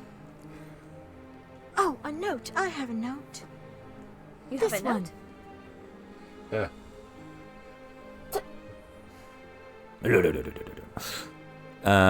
Alright, you're good. Alright, you can come in. Shh. I didn't All right. realize they had a secret password. Neither did I. So, you see, in here, standing just inside the door is a jittery bullywug with a spear. Behind this guard is a wooden crate with hunting gear piled atop it. Huddled in the back of the hut are 4 more bullywugs. Tension hangs heavy in the air as one of the huddled bullywugs signals you to enter and join the conversation. Come in. Hi. Hello. What you doing? We're plotting the revolution. Let me guess. You're looking for Gollop. Gollop the 20th, yes? No, we're not. We're trying to get rid of the Gullops completely. We're going to this here is Baron Muckstamp, and he is going to become the new king. It'll be the reign of the Muckstumps. What makes this any different? Well, because this guy's a soldier. He's fought for us all, and Gullop the 19th. He's a witless buffoon. He's unworthy of the crown. Have you thought of perhaps having another form of government? I don't know. What do you think? What other form of government is there? Well, you have a group of people, and you the smartest people that represent a certain, like the merchants or the soldiers or the religious faction. Like one of each. One of each factions, and they all know what their people need and want, and then they represent, and then you. And we make decisions together. Yes. So you instead of having one king, we have like 10 kings. There's no king. Oh. There's a council. Oh, a council. Oh, kind of like what we're doing here. Yeah. Like, I suppose we could, yeah. It's not croaking anymore. Because when I'm saying, that's them actually speaking in their own language that you don't understand. Croak. In croak. It's called, actually it's called bullywug. It's their own language. Oh, well, I suppose. Yeah, so we're planning on sneaking in when he's asleep and just clubbing him to death. We got this net here. We're just gonna sneak into his bed, put the net on him, drag him out, and just beat him to death, and put his head on one of those sticks, and then I'll be king. Have you thought about having like a term instead of just killing them? What do you mean a term? When you have your new government, maybe it's not a lifelong thing, but just maybe Well, it's never a life. Well, I suppose it is a lifelong thing, but lifespans aren't all that long. They tend to get killed. maybe a couple of years, so you don't have to kill people. Well, maybe we'll discuss it. But How often? This might come across as a rather personal question, but do you make enough babies to kill off each other? we're not going to talk about that, outsiders. Seriously. Well, I'm not an outsider. Yeah. Why are you hanging out with them? They're our guide. Oh. Okay. Frogs, toads, gentle tadpoles, lend me your non-ears. Huh? Perhaps maybe instead of killing each other off to become the king and then being replaced and then immediately becoming the target for the next person who wants to be the king, maybe perhaps and stop me if you've heard this one before, perhaps maybe you could, I don't know, get together and all have like a town council, and you could elect the person who you want to be the leader, and they can have, say, maybe a week as being the boss, and then you elect the next one, then they can be the boss for a week. That way everyone gets a turn, nobody dies, everyone has a good time, and things get done. And if they do a really good job of being the boss, then they might get elected for a second time, or a third time, or a fourth time. Well. And less death, nobody dies. And more motivation to actually do a good job. It's all persuasion. Sorry, hang on a second. Or performance, because at this point it's more of that. Yes. Well, I mean, it is a plan, but what did you think of my cunning plan? You see, what would happen is, okay, so now, but correct me if I'm wrong. The previous 19 times, the person has gone, I don't like you, kill them, become the king, yes? Mm-hmm. Yeah, Yeah. right? And then they were immediately murdered by the next one, yes? I mean, Glorg had a different idea. What he was going to do was go up and try and give him some wine and then trip and accidentally stab him with a knife. I see. The end result there is death, yes? Yeah. Yeah, right, okay. And then, so the previous one and the one before that and the one before that, as in like the previous Gollop king, right, persons, right? Yeah. Every time, as soon as the person becomes king, yes? The next person immediately tries to kill them, yes? Yeah. Yeah, okay. This sounds like a thing where you do realize as soon as you become king, one of these people here will probably try to kill you too, yes? Yeah, well, that's why I'm wearing armor. Yeah, okay. Does armor protect you from poison? Oh, does it? Alright. No, it doesn't. Does it protect you from having very large, heavy things dropped on you? No. So, but wait a minute. Yes. You sound like you're trying to make us not kill King Gollop the 19th. No, what I'm Are trying you to... working for him? As if. You're dressed in his courtly robe. Yeah, because we have to be to go boop a hag. We're going to go boop the hag. Make Don't make me magic Mike this. Yeah. Persuasion. Actually, hang on. Unless the party succeeds on it's a group check, actually. Oh yeah.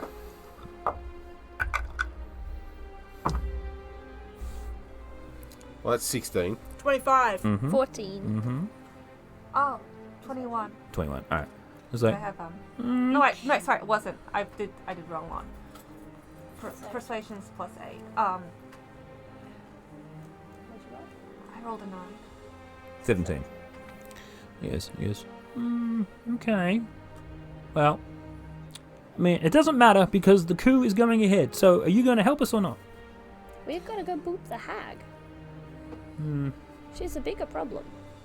Well, You do realize as soon as you take over, like the hag will put you on her poop. Look at this. Flip. I said, no, don't. There you go. See? No, all right. Right there. Get out. He just shoves you out and closes the door. Like, pulls the curtain. Shh. Yeah, see? I told you. All crazy. This is all wrong.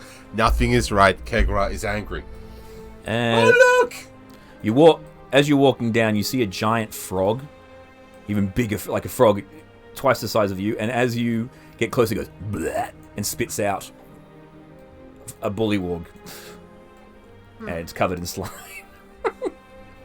Let's go the long way around the frog. And the bulldog's like, just, all right. And the frog goes, the toad goes, he goes back inside. If I may say it again. Gross! So you can Long way around the frog. go on past. There is also a cauldron off in the distance with flames underneath it. Mm-hmm. Is someone making stew? Around here, it's probably a bullywog. Cooked froggy? We need to sort this. None of this is right. Ugh, yeah. It's like, when you look in a mirror, and sometimes the things on the other side of the mirror aren't right. This is it. That happened recently. I know, right? And then your nose went away.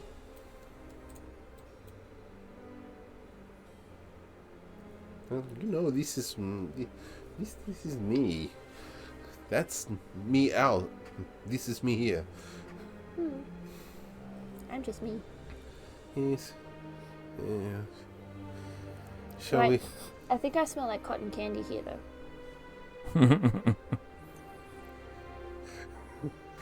As you're having this conversation, the cauldron begins to walk away. Would you look at that? and following behind it is a bunch of those dancing coals. little like a mother duck. It's just following it. It just wanders off. Nature is so beautiful. Yeah. None of this is right. Words cannot describe how weird I feel in my own home. Yeah. Alright, let's go bag. Just so you know, this is the Feywild, but not all of the Feywild is the same. There are different countries within the Feywild. Yeah. So this is just a different area you haven't been to. So this might be very normal for this place. You don't know.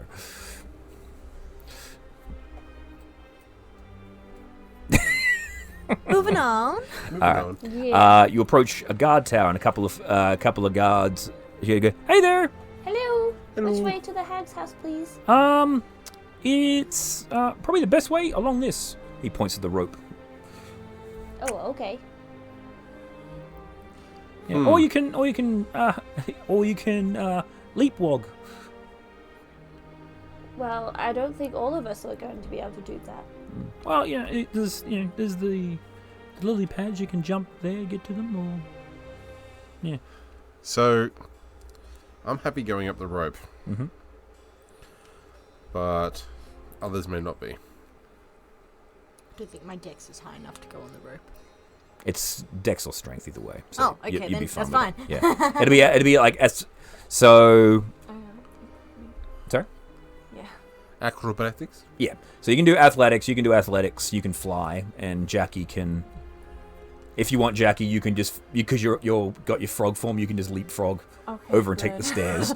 So You said dex and strength. I'm like neither. no, but again, you've got the frog form, so your weight will have shifted enough that you can actually jump from lily pads and not sink. So yeah, so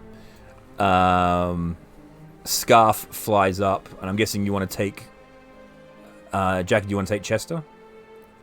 Carry Jester across. Oh, yeah, okay. Okay, so you carry Chester. That's fine. You guys are fine. Let me just do. Yep. All right. Cool. So without issue, you guys, give me your athletics and your thing. It shouldn't be problem. It shouldn't be difficult. Do In athletics? theory. 19. You say this. Is that a 9? What'd you get? 6. That one. Okay. So you just you get up onto the guard tower. You you fall off. You're like, ah! You get your arm caught around a thing. You take 6 points of fall damage. Ouch. It's like, oh, you right, miss? I got a bardic inspiration you, so that doesn't happen again. Don't fall. Try it again. You saw that, didn't you? What is it? Different dice. Same number. Roll a d6. It doesn't matter. It's still not enough, even with a d6. Oh, well, it's a 6. I was saying, but even with a 6, don't waste it, because even with a 6, it'll still, even with the max number, it'll still fail. Like, you take another 2 points of damage. Third tries a charm. Is it? You're right there. I'm fine. I pull out my packet of pixie dust and prepare to throw it. You know what? No. What? Huh. You can fly now. Yes, you have Let's the. go. There you go. Also, How long is it healing for? A word. minute. A minute. Cool. Yeah. So you'll be able to fly. It wears off just as you get to slow. You're like, whoa, and you grab onto the edge. Flying speed of 30 feet and the ability to hover Yes. for 1 minute. Cool. So you guys, so with the pixie dust sprinkles, you're able to make it up. And to get three health back. Okay. That's funny. All right. So you guys all arrive. Yeah, get five health back. Sorry. So Jackie, 'Cause it was, yeah. Mm-hmm. Jackie, you arrive. I believe you arrive on the inside here.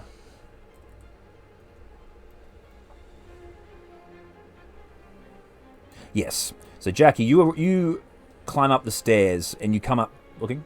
Yeah. You come up through this trap door here in this entrance area. And immediately as you you come up through it, you start hearing the sound of 200 frogs croaking as you guys approach this balcony. It's just regular frogs, everything going rabbit, rabbit, rabbit, rabbit, rabbit, rabbit. I don't know why Scar's now just a bass. Is he upside down? No. I think it's just because of the fog of... Oh, no. Oh, it's Clapperclaw. Clapperclaw is just a base, the scarecrow. Yeah. He attached himself to you, by the way. That's how he got up. He's light enough. Yep. Yeah, so you guys... Yeah, rat. And as you get up... The frogs. As you get up, Jackie, you hear the sound of rat, frogs going off. Like a frog in a sock. Yeah, just like it's the sound of like 200 frogs croaking in unison. It's very loud. We are in a swamp after all. Cool. Can I mimic them pretty well or not? Is it Yeah, like sure. a- Yeah, give me a performance. Use a frog person. What is that? Is that a 6 again? Yeah. So. Plus 8. Yeah, 14. 14. Yeah. So you think you're doing quite well. You guys hear a large frog on the inside. Charmaine, you can see through the window here. You can see Jackie's on the inside. The bang on the window. Jackie! Let us in! The 10-foot wide balcony runs almost the length of the cottage and is covered from end to end with living frogs. At each end of the balcony, attached to one corner of the cottage, just beyond easy reach, is a clothesline draped with patchwork garments. The two lines stretch over the lake and disappear into the thick fog. Can I catch a frog? Sure. What does it taste like? Rolled a 10 to catch a frog. 10. If it you grab it and as soon as you go puff, it disappears. These are not real frogs. What do you mean? Look what happens. And grab another one. And grab all the frogs. There's 200. I'm gonna grab all the frogs. Did I stutter?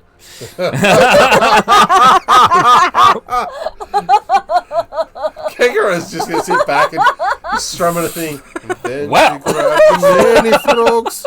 They were everywhere. I didn't ask how big the room was. I said I cast Fireball. I mean, I can do shatter. Alright, so... Well, you know, there is glass. Alright, so about... How many frogs did I say? 200? 10 a minute, Yeah, 20 minutes. 20 minutes, yeah, you know. Chasing frogs. You'll be spending 20 minutes doing that. Alright, so while this is going on, what's everyone else doing? I'm composing the song of the day the large green one popped the small green one. Alright. I'm accompanying you, I guess. Yeah. So you hear these guys starting to play music outside. So you're inside. And then she stopped. Chester goes, She popped. so, what are we doing in And here? she popped. Uh, Pop the small green ones. I am studying the ways of the frogs. He goes, hey, well, there's a lily pad over there. You want to jump on it? You look. So, a recessed pool lined with moldy clay tiles takes up most of this large square room. Stagnant water fills the depression to a depth of 1 foot. Rising from the pool's center is the head of a stone well that gives off an unpleasant, pungent odor. In one corner of the pool stands a tall, dirty, freestanding mirror with an oval frame, and floating in the water is a large lily pad. Creaky wooden floorboards are arranged in 10-foot wide raised walkway around the pool. This walkway is crowded with shelves, tables, stools, and all shapes and styles. Almost every available surface is littered with stacks of dirty plates, scrap food, old junk. Dressing dummies are pushed together in one corner, and a wooden staircase spirals up from another corner. 5 closed doors lead from the room. So you got the scarecrows in the corner here, the spiral staircase here, and all the other stuff as I described. So, where does the lily pad take you? Can I jump up? Okay, so you on the lily pad, you step on it, and it's a lot firmer than what you were expecting it to be. Oh. Does That's that mean anything? I might go jump up and investigate the the staircase. Okay. It spirals and goes up to the next floor. And did Chester come with me? Yeah, if Jess wants to come with you. Yeah.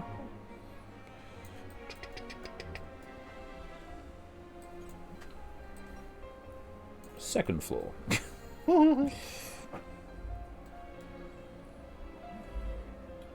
was wrong. Damn it. Look away.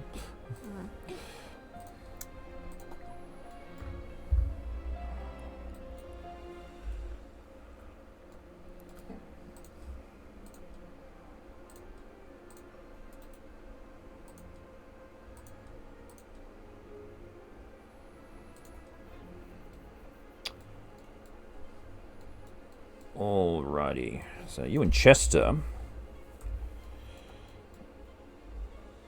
enter a very narrow corridor. There's a door directly behind you.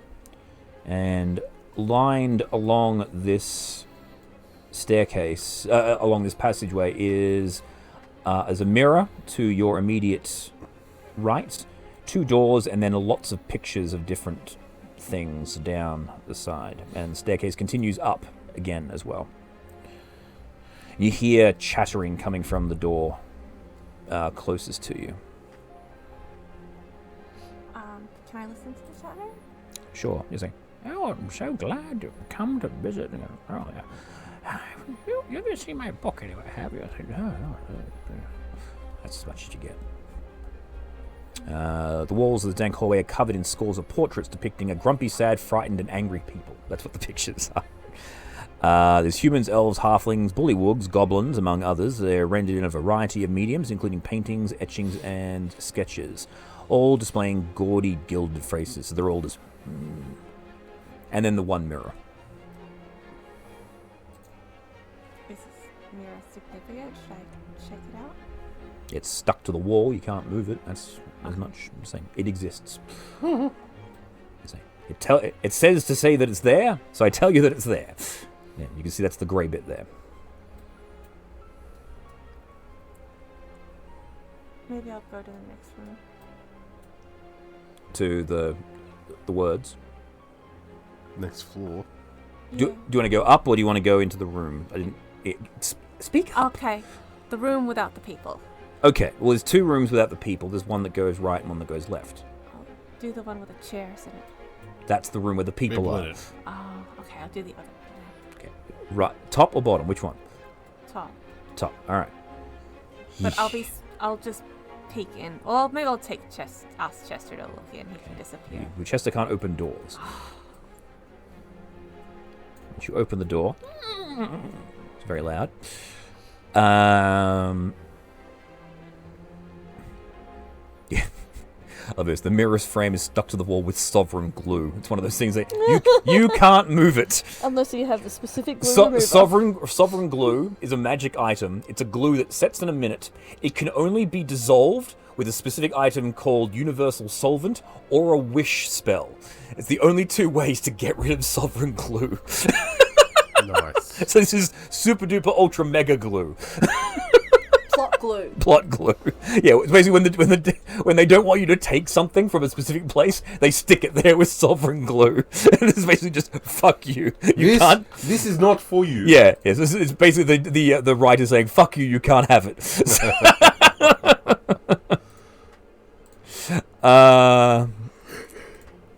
All right. This is B8.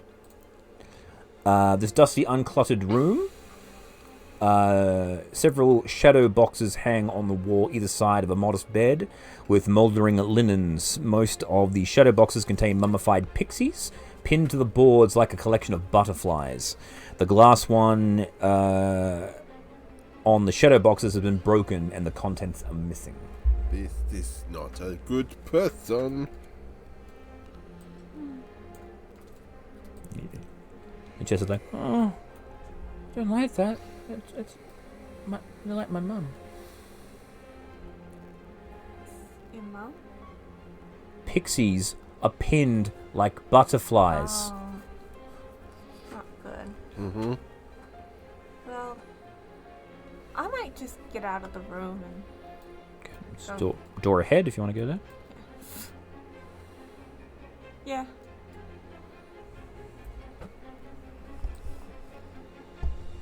This room is a dining room.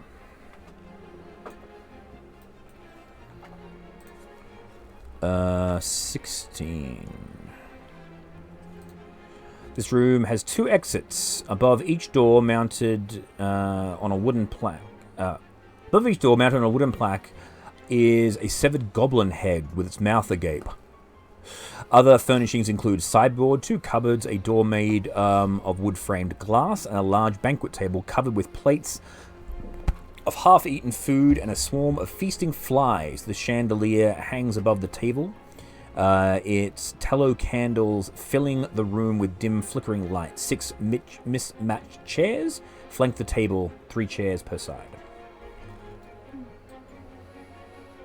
Chester sniffs it. It's like, ugh, it's not good.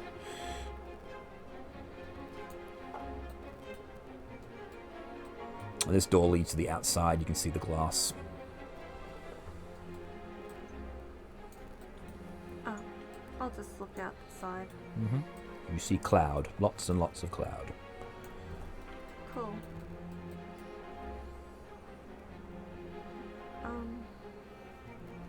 I don't know. I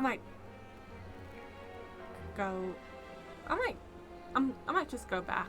Okay. So you head back downstairs. There is really not much there. I could ask the people for directions to the hag to kill her, but that might not work out. So you head back to the main room.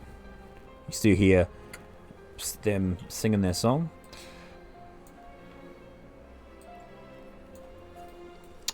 What are you guys doing now? Still stomping on frogs? No, I'm getting. I've come up with the lyrics to the song. I've had a good time. I'm going inside now. Okay. So you come back inside just as you see Jackie coming back down the stairs. Yeah, I didn't know frog left to squish. No, it's going to take you 20 minutes to squash all the frogs. Well, how long was Jackie upstairs for? Probably 5 minutes, if that. Oh, they're still squishing frogs then. Why are we squishing all the frogs? Because they're Because not it's actual. fun. Hey, does anyone Okay. want to come with me? I heard there are people upstairs. I want to, ask them, but they might be bad people because this is a creepy place. Yeah, fair enough. Let's go. We can come back and squish the frogs. All right. You squish many frogs, and I've written a ballad, and Yeah. it's great. People Chet- will love it. Chester, when you see Sawyer, say, Mom! Oh, there it is. I was trying to work out why the plates weren't showing up. Put Because I hadn't come into the room yet. Yeah, so I put plates all over these tables to make it look like it was even messier. It's like, Mom! Yeah. They had yous stuck to the walls. What? I stabbed you to the walls, Mom. No, I'm here. Show me where. You done a good one. Up here. I will jump on his back and dig my fingers into his furs. There was just a bunch of dead fairies on the wall. It wasn't that interesting. Excuse me, what? Well, I've already seen it, and there's not. I've already seen it. It they're was pretty- boring. They're pretty dead. I mean, there's nothing we can do about it. Oh shit! Didn't mean for that to happen. That's all right. So you guys are just walking slowly up the stairs. Like, I was going with Chester. mm-hmm. Well, you're all going there. I'm just saying. Yeah. Jackie Oh. was talking to somebody, so. Gonna go see the dead fairies again. All right. So you get in the room, see the mirror, everything is described. Very angry, sad people. It's like, look, man, look. That's so mean. I want to take the pins out of them. Okay. You take the pins out, and as soon as you do, they just crumple into dust. Yeah, well, keep taking the pins out. All right. So, there are people out there talking about losing a book. Huh. Well, I have a book. And I have questions. So, Because I'm looking at you and I'm going, I don't like this. I don't like this at all. No, me either. Me either. Maybe we should just throw the book in the water.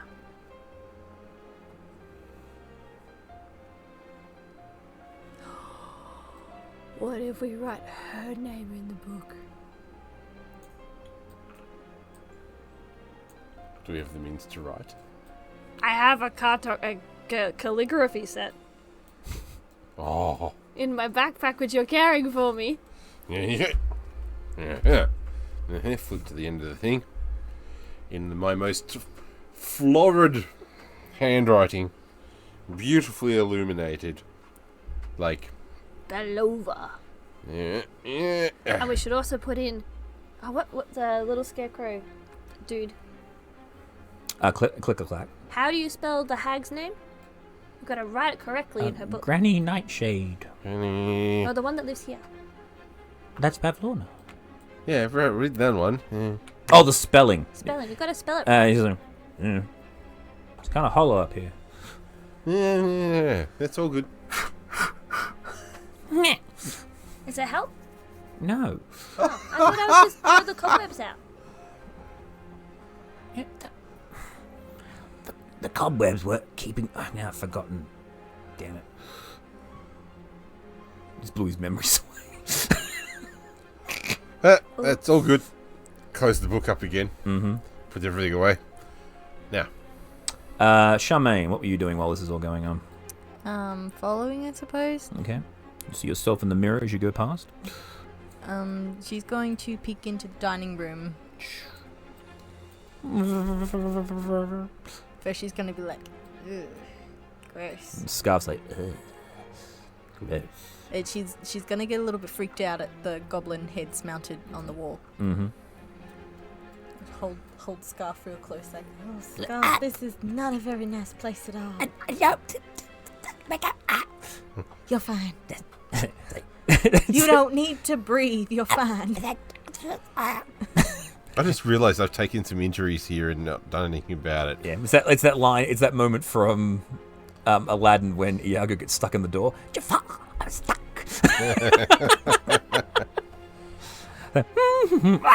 Jafar, I'm stuck. How many hit points did you give Charmaine back, by the way? 5. 5, thank you. I'm going to give myself 6. I'm happy with that. Cool. Alright, so you guys are just milling about in this bedroom? No. I am pulling all the pins out of all of the... Oh, yeah, I mean, it didn't take you very long to do. Yeah. Is there anything else in here? That makes us no. sickened. Okay. Is that better, Chester? Yeah, it still makes me sad, though. It makes me sad too. Mm. But Alright. at least now they're not going to be tormented with a giant rod through them anymore. Mm. I'm going to take all the frog clothes off. Okay. Let's go boop a hag. Walk up to the door. Get right up. Which door? The one where the people voices are. Okay. Right? And I'm going to go look back to the crew and go, I'm going in here. Mm-hmm. Right. Shake it out. Make sure I've got the book. Does anyone want to... Do you guys want to stack up? Or Yes. Yeah. So Yeah. who's next? Me. Okay, Fleur is next. Or on with... With Chester, yep. No, Charmaine. I was thinking on with Kegrath. Sharing space with Kegrath. Oh, yeah, that's cool. And Jackie. I think Chester will stay at the back. If you're not going to be riding him. Yeah, because he's the warning from behind. Yes. There's people coming! Help, help, help! Alright, so you stack up. Yep. Kick the door in. Straight in. And go, shaver and a haircut. 2 bits! Oh, found her.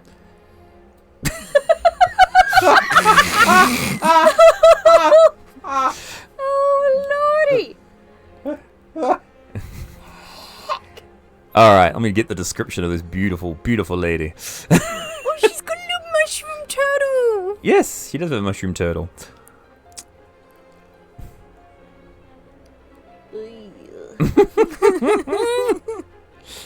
Alright.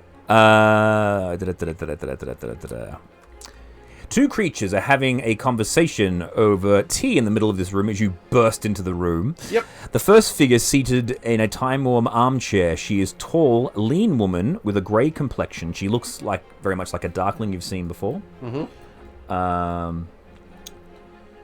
Like the darkling, but this one's taller. Yeah. Not like small sized. She's black with a wide brimmed hat, pointed, conical. obscuring her eyes. The other figure is a toad-like creature with bulging eyes and cracked skin. It is clad in a shapeless garment that sits on one end of a love seat with its legs pulled up beneath it. Flies flit in and out of its mouth, which hangs agape when it isn't speaking. 2 tiny versions of the creature cling to it like pets. So it actually has 2 smaller versions of her that are on it. That's what the little turtle's for. To represent that. Right. Turtle's cooler. Yeah. The room is filthy. Dirty dishes and bits of discarded food lie everywhere. The furniture was perhaps once of fine quality, but now stains of mysterious origin mottle every surface, and the upholstery has been patched numerous times. Set with its back to a wall in one corner is a hulking wooden cabinet. Sturdy legs support the bottom of the cabinet 6 inches above the floor.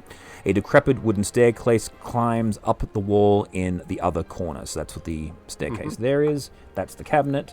This is the person, and this is the other person. And you go, shave and a haircut, 2 bits, and you burst in. The head rotates like an owl towards you and goes, What act? No, I had the voice right. What act of desperation compels you to enter my home, little darling? Book! Ah! Also, you need a cleaner. This place is minging. That's very rude.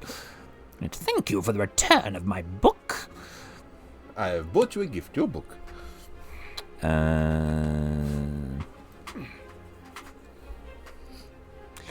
Well, if you are... Can I come in but be like at the top of the door frame behind the door so she can't see me? Absolutely. Where does anyone else like to be? Also, like, just behind the door. Just behind the door? Yep, cool. It's that whole sort of it's me, a Mario. No, to me, Kigo. Yeah. And she just goes, as she goes, oh, thank you. And one of the little versions of her shows up and goes, yeah, and squashes. And one goes, yeah. And then she just waves her hand and the book just it actually slimes along the ground and goes, thank you very much for returning that. So, what would you like in return for the return of my book?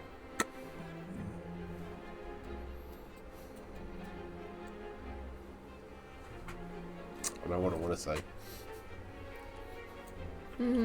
Yeah. And she goes, yes. Unless you can come in, I know you're there. My frogs told me. Oh, those were your frogs? Of course they're my frogs. In my house. Of course they're my frogs. But they weren't real. Still doesn't mean they're not mine. One of these days, I'll have to sing you the song about the big green and the small greens. As I heard, it was rubbish. But that's a little rude. Well, what's rude is you coming into my house unannounced and killing my frogs. I haven't done it that... You invited us. No, I didn't. And You said come in. Ooh. she boomed.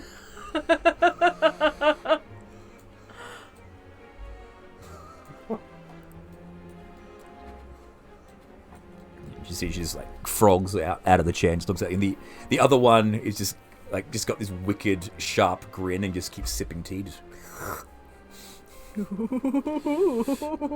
Spicy. Oh, don't come any closer. You're Here, I'll give a you. horrid little creature. I'll give you the picture. Jeez, Louise. And she's sitting in the chair. That's what she looks like. If you'd like to see what actual Bavlorna looks like, I'll show you that. But if you're happy with just the miniatures version, I'll leave it at that. You're pretending like the mini. Oh dear.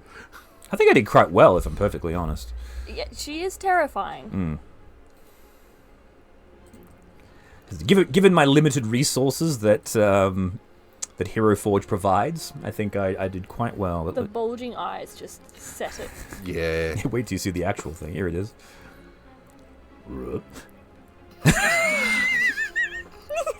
Little one.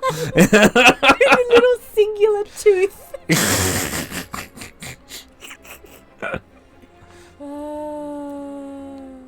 It's like, hi. Yeah, absolutely. There. Now where were we? So let me just rewind back there. I called her a horrid little creature. You get hard little creature again. Well, that's very rude, you know. You've already broken 2 of the rules. So, and she turned around and said, well, Charm, it's been lovely having dinner with you, but I need to teach these young ones some manners. And she brandishes her staff.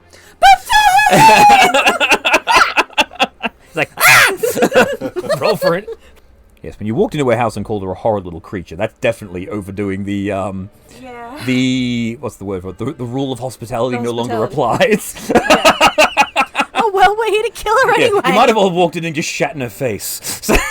Spat in her face, not shat in her face, sorry. How about shatter in her face? Shatter in her face, fine. Alright, cool. So, God damn it. Kegara, you're up. Dance to the solitaire. Dance to the solitaire, cool. Bonus action. Yep. I can strike with the bonus action, can't I? No, No. your bonus action is your thing. You can now make a single attack with your action. Which, yes, I will. Ooh, I have a feeling I'm going to need to hit her. Really? Just putting it out there for the audience. So I will hit her with the blade of shit fire. I love this thing. So that's 20, a dirty 20. That hits. Yep.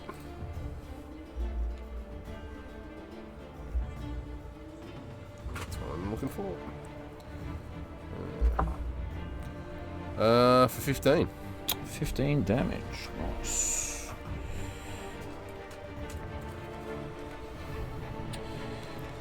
And because... Oh, no, I can't do the other flourish, can I? No, you can do a flourish. Because you haven't used your... You've used one of your inspirations.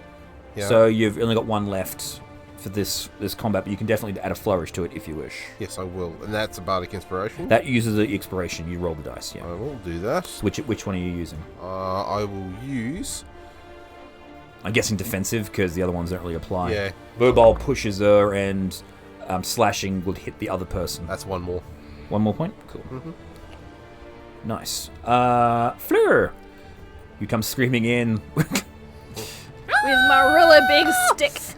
Murderous bitch! Yeah, we're gonna hit her. Gonna hit her real hard.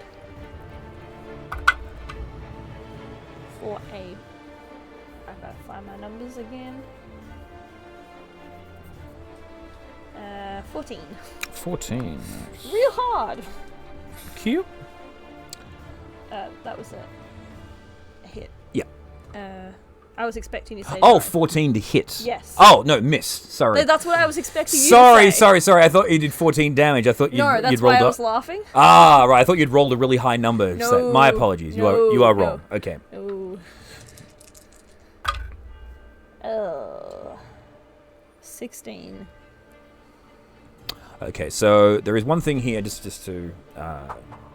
so how much damage did you do, sorry? 16. 16 to hits. Sorry, yes. Sorry. For 5 bludgeoning damage. 5 bludgeoning. Cool. All right, cool. Unarmed. Nice. Uppercut. Okay, so there's another thing here. She has a thing called Widdershin's allergy. If a creature within 10 feet of her uses at least 10 feet of movement to run... Nope, never mind. That doesn't matter. I thought it was a what's the word I'm looking for? I thought it was a movement difficulty for you guys, but it isn't a thing, so it doesn't matter. I don't think I care anyway. No. It's fine. So yeah, she dodges the big stick. And just use boop her on the nose. That's sick. You have fairies. Charmaine. Ooh. 26 to hit. That hits. Ooh. 14 damage. 14. Nice. Very cool. Bonus actions? Shield bash. Okay. So...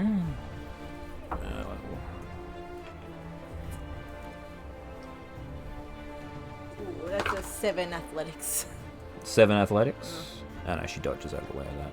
I don't know whether your shield is still active though. Just double check the stats on the shield to like turn a pass into a fail into a pass. How many times a day can she That's do? what I'm checking. Yeah.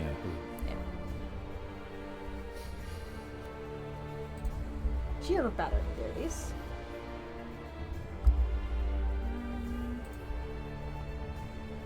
It says 3 charges. Cool. So you can use a second charge to. Cool, let's do that. So you just knock her on her ass. It's like bonk. Hey, it works. It's like ah. You're gross. Jackie. Is she prone? She's Yep. prone now. Yeah. Do I get extra points for hitting her? So now you'll be able to. Well, no, you'll get advantage on the attack. So you can come in, run around everybody. Dun, dun, dun, dun. She can share my space. That's true. That's true. So you can come in. I'll put you on the. Actually, I'll just delete the chair. I'll delete it out of the way. just Jump to- over the chair, tackle the bitch to the ground. Yeah, yeah. So Oh you my can God. you can mount the chair. Got 18. 18 hits. And 14 plus I get an inspiration, right? If you want to spend an inspiration, you can. Yeah. Yeah. So 14 plus you scroll down, is it in the... It's a plus 6, isn't it? No, it's a lot of d6s for you. I think it's like 3d6 now. Oh, cool. I'll do that. I'll do 3d6. Yep. I think. Just double check it. Make sure it's right.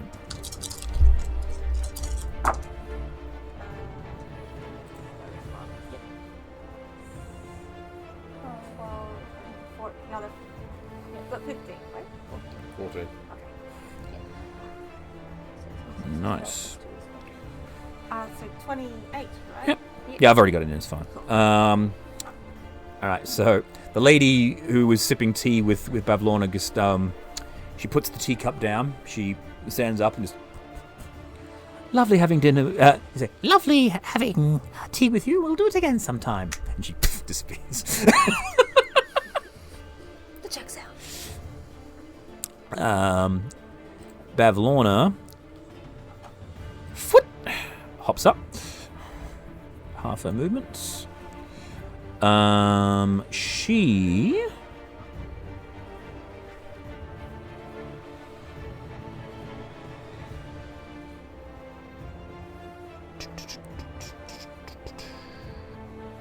oh, you came in first. So she's going to... Okay, she's going to attempt to... She's going to point her staff at you and try and hit you with the withering ray. So it's an attack. Okay. The 19. Yeah, that hits. Cool. You take... That D20's gone in the jail. We're swapping colours. You take 10, 6, 19 points of necrotic damage. Ooh. Which I think is all your hit points. No, because I was on 20. Oh, okay. Well, you're on 1 now. It was 19 on my board. That's all. So good thing. And then she's going to look at you. So did you hit her? No, I rolled a total of 12, I think. So as you come in to get her, she goes and attempts to bite you. With my 10-foot stick. Sorry? I was using my staff. That's fine.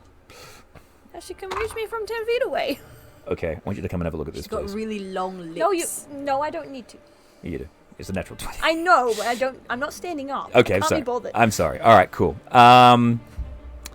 So Really missing my adamantine armor right now. so you take 12, 18 plus 2d6. Shit. 18 plus 11, so 23. Okay. I was going to heal you in my next turn, Kegaro. How many hit points do you have? I have now 14. 14. Cool, I thought so. I went too far. If the target... weapon attack, one target is hit, piercing damage, and the target is grappled. Okay. So I'm grappled. You're actually in her... She's bit I'm you. in her mouth. In her mouth, yeah. The escape DC is... yes, so you've got... so basically she's bit you. I'm in her mouth. In her mouth, yeah. So my Your speed staff is... will be outside her mouth, Yes. I assume? Yes. I'll just let go of that. Okay. I have a magic short sword, and I am inside of her. Mm-hmm. So you Dodge should- this. I'm inside your walls. Yes. This looks around you like the eyes look in two different directions. You got a fairy hanging out of the mouth. Like a pug. Also, at this point, for you, Charmaine, one of those little frog things leaps off her body and charges at you. Squish it. And another one's going to leap off and charge at you as well, Jack. I never hurt the frogs. No, you hurt her. This is her. Basically, these are like little copies of her. So for Charmaine, Quickling stats is what we're using. Plus 8 to hit.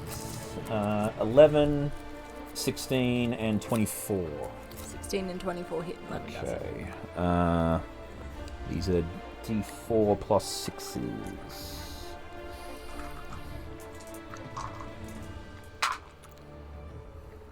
So you take 12, 14, 17 points of damage. Jeez. Ouch. Knew it wasn't going to be easy, but gosh darn. What's that put you on? That looks about right. I don't think I updated mine right. Yeah. 'Cause mine says 16 now. But I can't remember what I went to. Fuck it, we'll go with that. we'll go with 14. Sorry? We'll go with 14. We'll go with 14, That sounds yeah. right. Alright. Jackie, you get a 12, a 13, and a 22. Oh, they all hit because my armor class is 12. So you take 18 plus... Wow! What? 4 4. Sorry, 3 4s on my d4s. So 18, 12, you take 30 points. Oh, am I still alive? Yeah, you're on 13. Damn. Everyone's far healthier than I am. So we basically have to kill her in the next round or we're dead. Yeah, what's the chances of that happening, you think? Alright. Cool. Kegara, you're up. Well, I have kinetic jaunt, so... kinetic jaunt is up, yeah. So I'm going to go past her so I can get advantage. Well, you get flanking, you get plus 2 to hit. flanking. Yeah.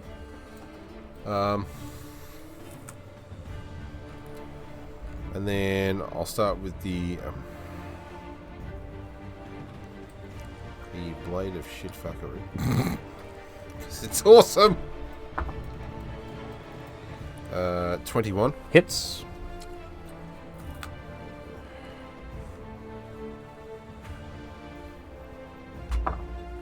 for 10. 10.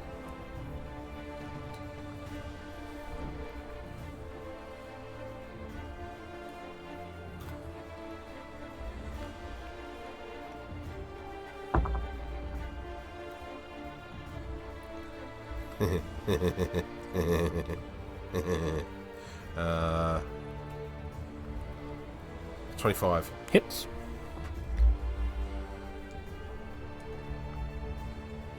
For 6 more. 6 more.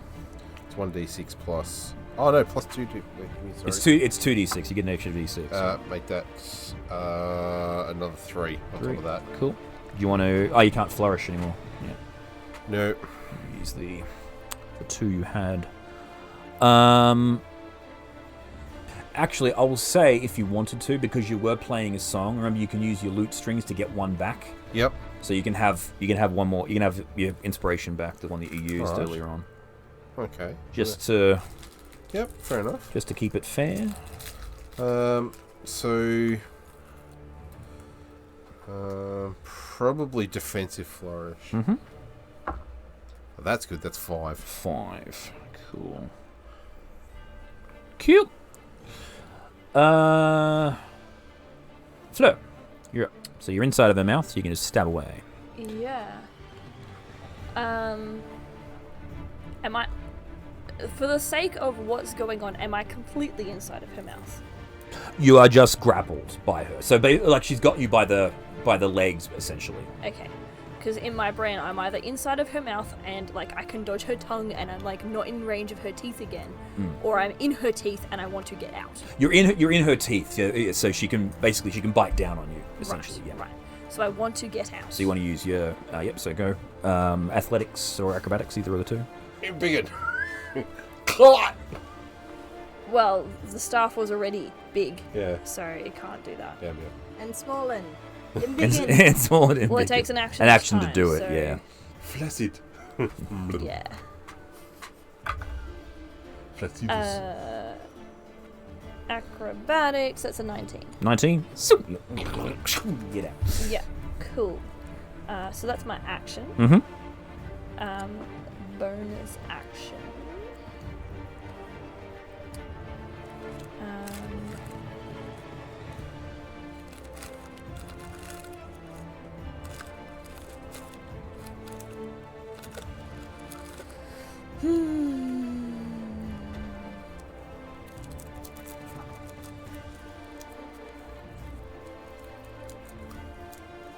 Oh, do you want Chester to do anything, by the way? Yeah, I wanted him to come in and take on one of the little creatures. Yep, cool. The one on Charmaine or the one on... Get the one on Charmaine because that would be closer to them. Yeah. To her. Got it, Mom. Come here, little one. Nom nom nom nom nom. It should be very easy able to take that out, actually. Yeah. Let's do patient defense. Patient defense. So you count as being disadvantaged to attack? Yeah, I'm dodging. Dodging. Yeah, cool. Charmaine. I'm gonna try and cast Toll the Dead. Mm-hmm. So it's a wisdom. Yeah. Wisdom 15. 12 plus 4, 16. Fuck. Alrighty. Healing word on Kegara. Whatever the fuck it is. What level do you want to cast it at, basically? Because it's that many d4s plus your... So it's first, it's 1. If it's 2, it's... Second level. So 2d4 plus your charisma mod. 5 plus 4 is 9. Thank you. Back up to 10. Do you want me to roll bite attacks for Chester? Yes, please. 19 to hit. Hits. 1d6 piercing damage. 2. Yeah, that's right. He basically runs by and goes, and he trips and steps on it. It's like, it's a big... It's all going on here. Jackie. I'll just hit her again. Okay. Or I could get Tiny Heart and just to heal again. It takes 10 minutes to cast. You can't do it. Damn. It's not a combat ability. It's a... I think that would be a great combo. It would be a great combat ability. It'd be a bullshit ability if it was in combat. Because, like, Tiny Hut. Okay, so basically, in your turn, you step out of the hut, you attack, you step back in, you're invulnerable. Because literally nothing that you don't want to and no spells can cast the threshold, past the threshold of Tiny Hut. Yeah. So if it's up, you just go in, out, in, out, I mean, in, it out. can be dispelled. Yes, but even so, for the most part, But, yeah. yeah. Because if you're fighting against like normal enemies, it's a bullshit ability to have. Yeah. There was an instance in. Anyway, I'll talk about it later. Sorry, go on. I rolled 14, so I don't think 14 misses, unfortunate. Yeah, there's no way you I can position might yourself just to get flanking. move off and heal myself then. So he's going to step away. Well, I'm gonna get up to attack, right, or something. You moved up. So you're in the attack. If you step away, you'll get opportunity attack. Yeah. All right. Well, then I'll just heal myself because Okay. I can't really do inspiration. So healing word. Yes. So what level? First, second?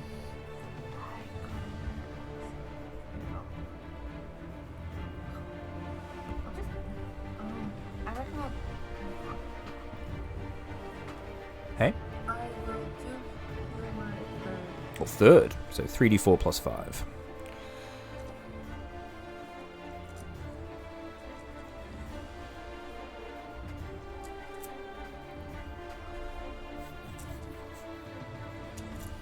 How many of you? What? 3d4 Three. plus Oh, 5. So you only need 3. Yep.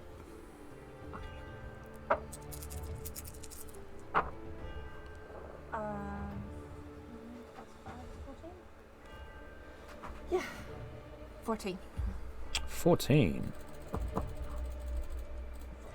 Oop, one too many. Alright, cool. It's Jackie. Bavlorna. Bavlorna. Alright, so the quicklings have sort of got you guys sorted out, so it's mostly just Jackie and... No, sorry, it's mostly Fleur and Kegara that he's dealing with. So she'll attempt to bite you again, because you're delicious. No. Disadvantage is... natural 1. So, misses completely, so misses you. And then again, we'll attempt to do the fingered thing if you wanted to... Sentinel Yes, Smacker. I do. Yeah. No hurting my friends. Gotta get you with the Withering Ray. It's a natural 20. Hey! So I rolled a 1 for damage, but I rolled the d8. No, it shouldn't be a d8 because I am using my short sword because I dropped the stick. Does d6. So 4 So 4, 10 plus your... plus 5. So 15. Nice. It's a good choice swapping my d20s. Sir Tabal says hello. Alright, Kigara. Yep. Here comes the finger. 8 plus 6, 14. No, it's going to miss you. Yeah, considering my AC at the moment is 21. Yeah. Nice. Nice. Alrighty. We live. That's it. Back to the top. Kegara. Oh, am I getting advantage on this? No, you're getting +2. Plus 2. So that's 29. Hit. Barely.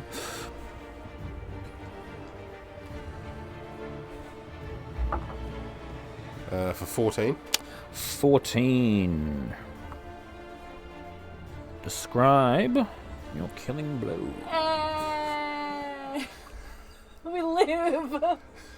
The blade slides between her third and fourth vertebrae and straight at her throat. Okay, so you stab her in the back through the head. That's fine. Through the neck. Yeah. Look, Oh, yeah, her neck is her head because she's hunched. She's frog-shaped. You got Well, in that case, back through the back of her skull and out her mouth. Suddenly, like 2 foot of Kegara's sword appears out her mouth. Yeah. So I'm glad I was not in there. Sweet. Nicely done. And with that, she just falls down and just...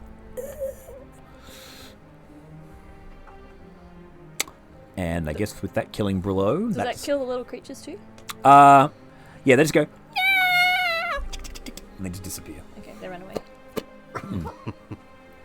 Yeah, they only last for... Oh, no, they last for 1 hour until she dies. They Cool. pop. Yeah. And I guess with that... Killing blow... The first hag down in your adventures here in... Downfall. Hooray! And what other secrets will you discover within the house when you go exploring in the next session? But for now, that is where we're going to leave today. So thank you all very much for watching. But for now, thank you to my players, Charmaine. We need Squishmallow frogs. Kegara. The big one squishes the small one. Jackie. Jackie. And Fleur. She was a mean hag and she got pooped. And until next time, everybody, remember to keep on blending. Bye!